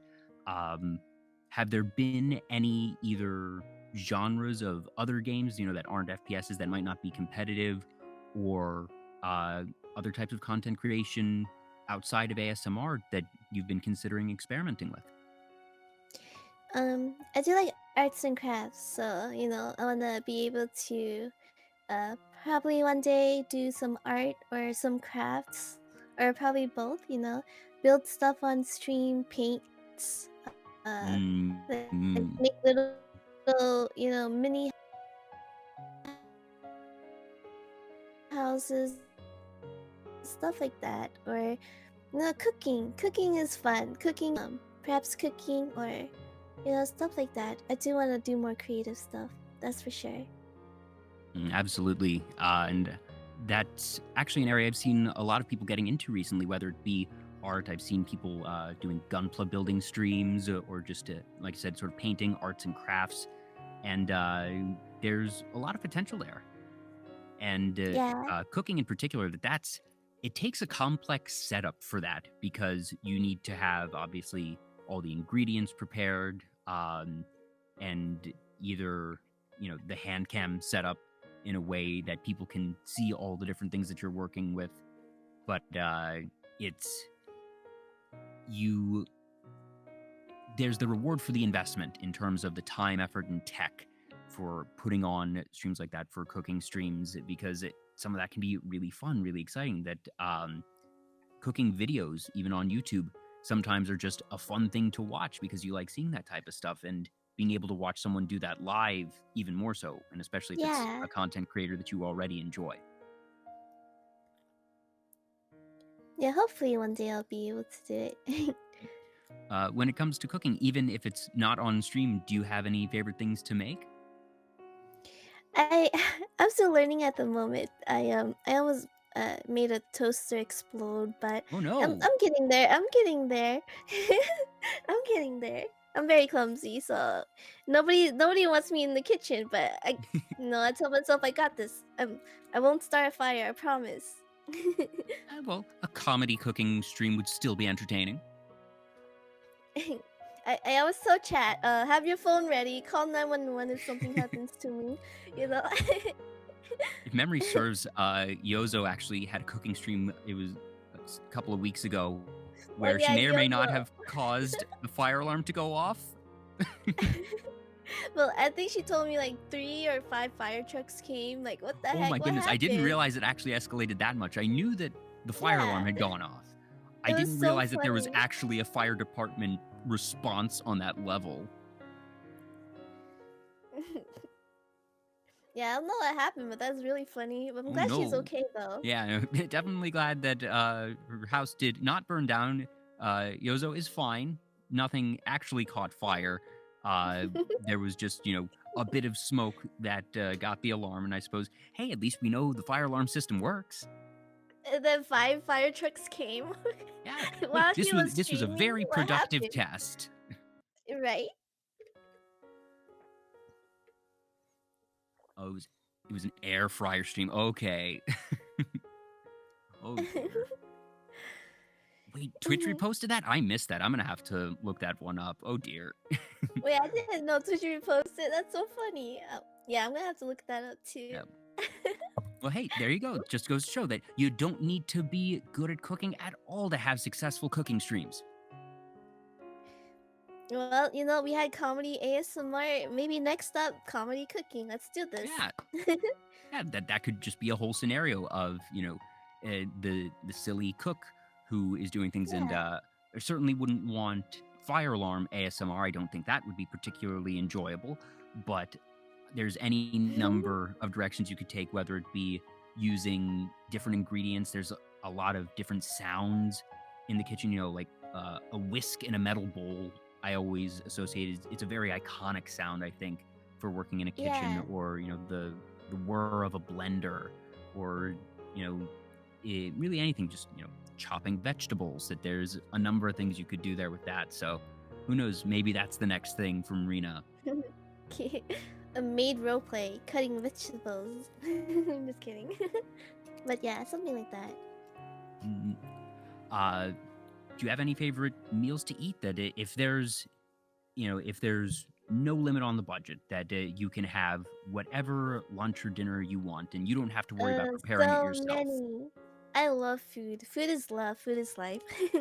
Maybe spaghetti, Asian food like pho, some noodles, ramen, miso soup, stuff like Mm, that. There's so much food to eat. I just, I do love food. So there's too much, but yeah, there's too much to list down. But there's a lot I want to try. yeah, some of my favorites. I definitely am a big ramen enjoyer. There Oh my is god, a really yes. good ramen place near my apartment, and it was dangerous for a while because I would go there probably a bit more often than I should have.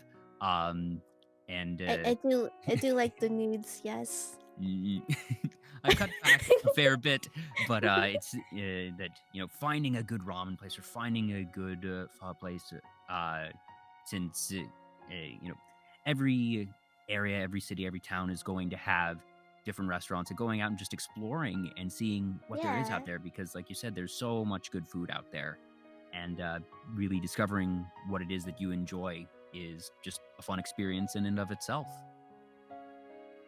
I agree. I want to go to different restaurants and try them out. Yeah, and like there's certain places that will do one thing really well. At my favorite ramen place, they do okay sushi, but it's not stellar. That if I want sushi, Mm, there's this other place, yum. 10-15 minutes in the other direction, that just has incredible sushi and has just some of the freshest salmon rolls that I've ever had.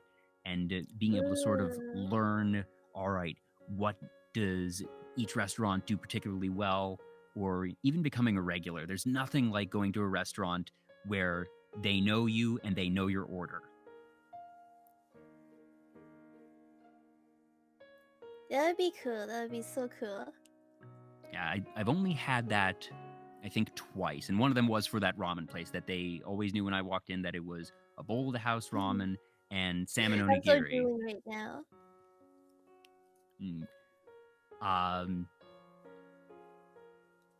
Do you have any favorite restaurants? Whether it be a local place. Don't dox yourself. Don't tell me the name of the place, but is there a local place that makes a certain thing really well, or even a franchise or chain restaurant that is Oh my comfort goodness. for you? There's this really good sushi place near where I live. It's like the sushi goes around in circles and you just pick. Oh You yeah, just pick conveyor belt one up. sushi. Yeah, that's so good. Yeah, I those love are so those. fun. Yeah, I have gone to some of those places with friends, and those are always really neat because Yeah. I'm a pretty adventurous eater to begin with. That Oh yeah, I'll always same. try new things. But at the same time, you usually don't want to, gamble on an expensive meal and be like, all right, I'm going to buy a Yeah. $15 sushi roll that I don't know if I'll like. But the conveyor belt places allow that type of experimentation because, each plate is just a couple of dollars. And that way you can say, Yeah. okay, I've never had that thing before, but it looks good. And that you can just pick up that one and try it out. I prefer comfort food over, fancy restaurants and stuff like that. Like, just because it's expensive doesn't mean it tastes good, you know? Mm-hmm. Exactly. Yes. 7-Eleven? What? Hey, 7-Eleven has comfort True, food of its true. own sort that when I was in college, I would go to 7-Eleven and sometimes it would be for a Slurpee or just for like the 7-Eleven pizza. It wasn't great, but sometimes you just want late night comfort food and Yeah. not exactly the place you go to become a regular, but food like that still has its own charm and its own time and place. Cup of noodles are pretty good. Yeah, just the instant ramen. I'm so hungry now. Sorry, not sorry to chat for making everyone hungry.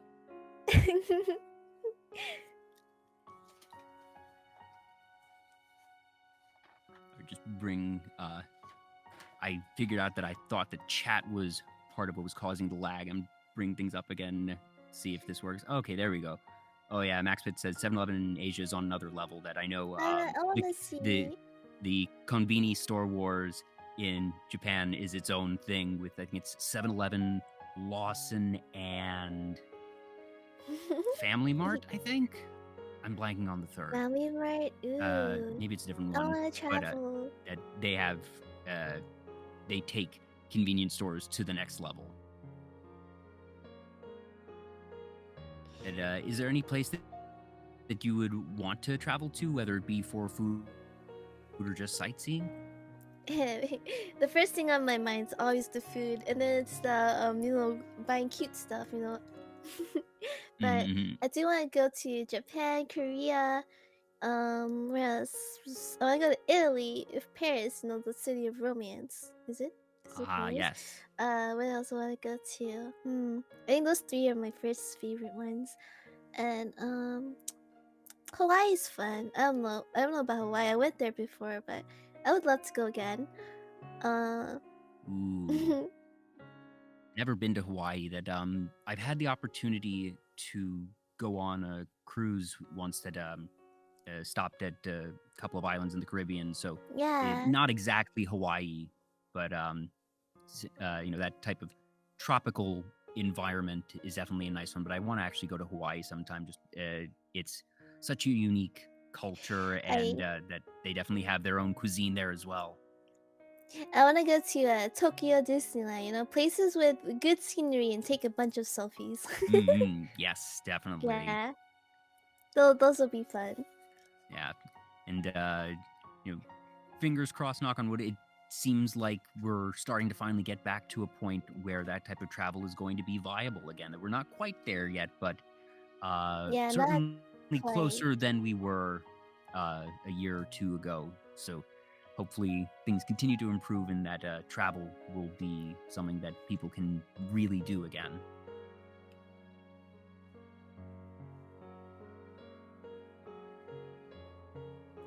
Hopefully. Yeah. Cross-cultural pollination, whether it be, going back, we were discussing K-dramas or food, and just being able to experience new and different things is something that I definitely find really exciting and Me enjoyable. too. And just Definitely. being able to try new Knowledge. things. Learn Yeah, new yep, things. exactly. Knowledge. It all comes back to the I love learning. that. Mm-hmm. Yes. Yeah. Oh, those food. I want to learn. I want to learn so many things in life. You know, I want to go touch grass. Yes, indeed, and not just the AstroTurf that you use for ASMR. Right. Exactly. And hey, while you're there, you can, maybe pick up new ASMR tools that, all right, this is a, Yeah. I don't even know, I can't think of things off the top of my head right now, but you could find different objects that might be unique to a particular culture or a particular city and have them incorporate that then into your ASMR content and sort of a Yes. ASMR around the world. I would love that. I would love that.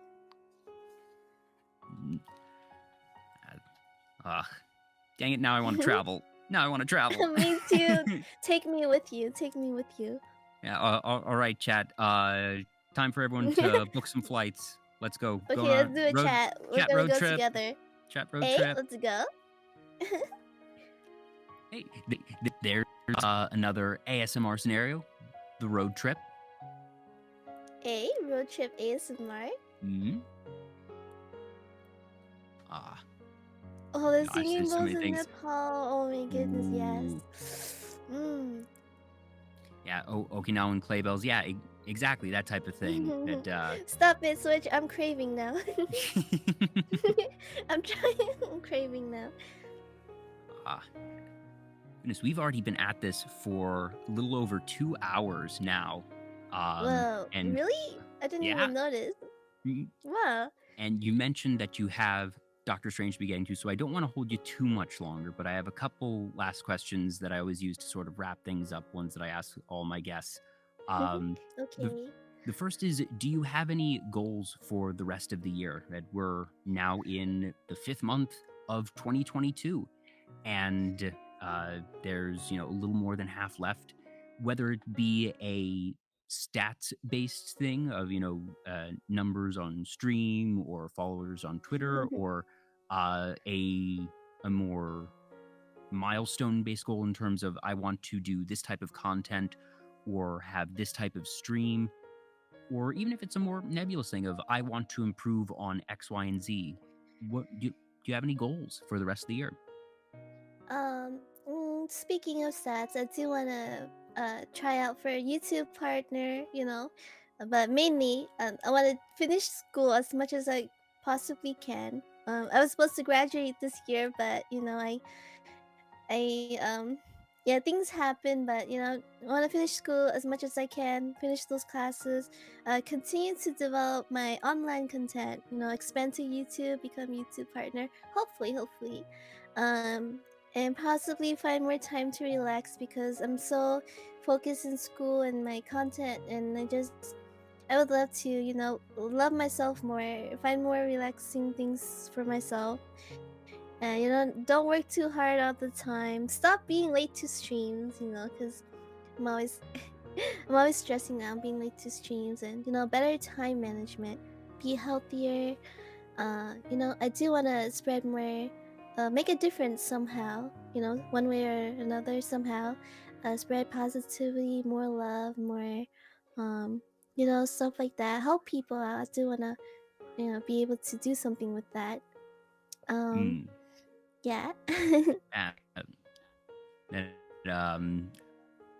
Keyta Chemo Red Dog in chat mentions you're not already partnered, that you are Twitch partner, but like I said, you're not YouTube partner yet. But I think that's Almost. Not yet, I think though. that's a very attainable goal. I think you definitely can get that one by the end of the year.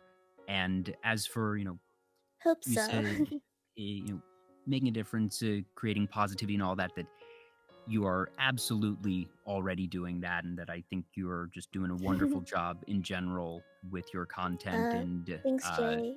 that it is certainly a continuous goal, that there really isn't a end point for it. But it's good that you have it in mind as a goal, that you consider it something that you need to continually work for. But I think you're also already very much on that right path. Thanks, Jay. Yeah, as Switch mentions in the chat that just need a couple more views. So yeah, if you all want to help Rina get to YouTube partner, be sure to check out her YouTube channel. I promise I'll upload more, guys. Just school is holding me back. I'm trying to find time to relax too, but I'll upload more. I promise. Yeah, we're at that time of year that in May that you see a number of graduation posts, and it's the positive graduation posts, and it's sort of a bit funny that people have to clarify and say, "Hi everyone, I'm so excited. I'm graduating from college," and just sort of emphasizing from college that we're graduating, but this is a good thing. We're celebrating this. Don't worry. And for some, like you said, that graduation means that it's Thanks, guys. that there's more time to do streaming and stuff. It's been a couple years since I graduated from college, and it is a very liberating and exciting thing to be I sure. want to feel that. I want to be free, Yeah. I don't want to be trapped. I want to be a free rabbit, Yes, Hop indeed. around. Free range rabbit. Yeah. And the last question I ask all my guests is, what does being a VTuber mean to you? And that's not what is the definition of a VTuber, but to you, Rina, what does being a VTuber mean to you? Some people answer with sort of a more clinical way and say, it is a tool in my toolbox as a content creator. It is a mask that I wear to make content and to stream.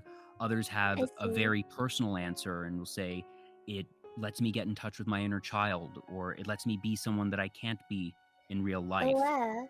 And obviously, all of those answers, everything between and beyond, is valid. But for you, Rina, what does it mean to be a VTuber? Not so much as the content for me, I think. I mean, VTuber or not, I would still enjoy doing ASMR as content. I think being, for the most part, it's fun, I want to have fun, like I said, but, I also, I want the chance to be happy, connect with other people who like the same thing I like. I like, I like anime, I like, role-playing, ASMR, stuff like that, or, just, it's just something I enjoy. I want to connect with other people who like it too. It also gives me a chance to be creative, in a safe place for me to feel free, be whoever or do whatever I want, just, have fun. Things I can't do it in real life at the moment because, my environment, personal reasons, but, being a VTuber lets me express myself more, have fun, the freedom, things I want to do, and feel safe about it. Just like a way to escape from, in real life stuff, like just having fun. Yeah. I always ask that question last as opposed to first, because while I never know how a guest is going to answer, at the end of a show, I feel that the answer a guest gives always makes sense, because it usually wraps everything together that has been discussed, and everything that you said just now is very consistent with the things that we've discussed of freedom and positivity. I think are two words at the core of you and your content, and that's something that you conduct yourself in. Hello. Hello? Ninja, please, Ninja, please. Ninja please, Kuno. please. Uh-oh. Hello? Oh Hello? dear. Yep, I can still hear you. I hope. I noticed Hello? the audio mixer died for a minute there. I think we're good. Yes. So I I feel like everything you said just now. Unfortunately, everything you said still made it through. It was only when I started talking that it acted up a bit. But that freedom and positivity are really at the core of your content, and that Yeah. trying to make people feel comfortable and welcome and happy on your streams is And something that you try to create for others, but also for no, yourself. like in real life, I feel like a trapped rabbit. Like I feel like rabbits are my spirit animals. You know, I want to be free. I want to hop around, have fun. You know, be. I I don't know how to describe it, but I just want to be myself more. Mm-hmm. Yeah. Well, Rena, thank you so much for taking time out today for Mhm. being here with me, for being so Thank you, open and Jay. chatting. That um, I really enjoy tuning into your streams, but it's the type of thing that when I first asked you to be on, I was like, okay, you talk a lot on your streams, but Yes. you're very focused on chat because you want to create that positivity, you want to create that welcoming environment. So you're not always And talking about yourself. yeah, and at And the same time, like, you know, make sure it's ASMR, like soft speaking and mhm, whispering. I don't just talk. Like, yeah.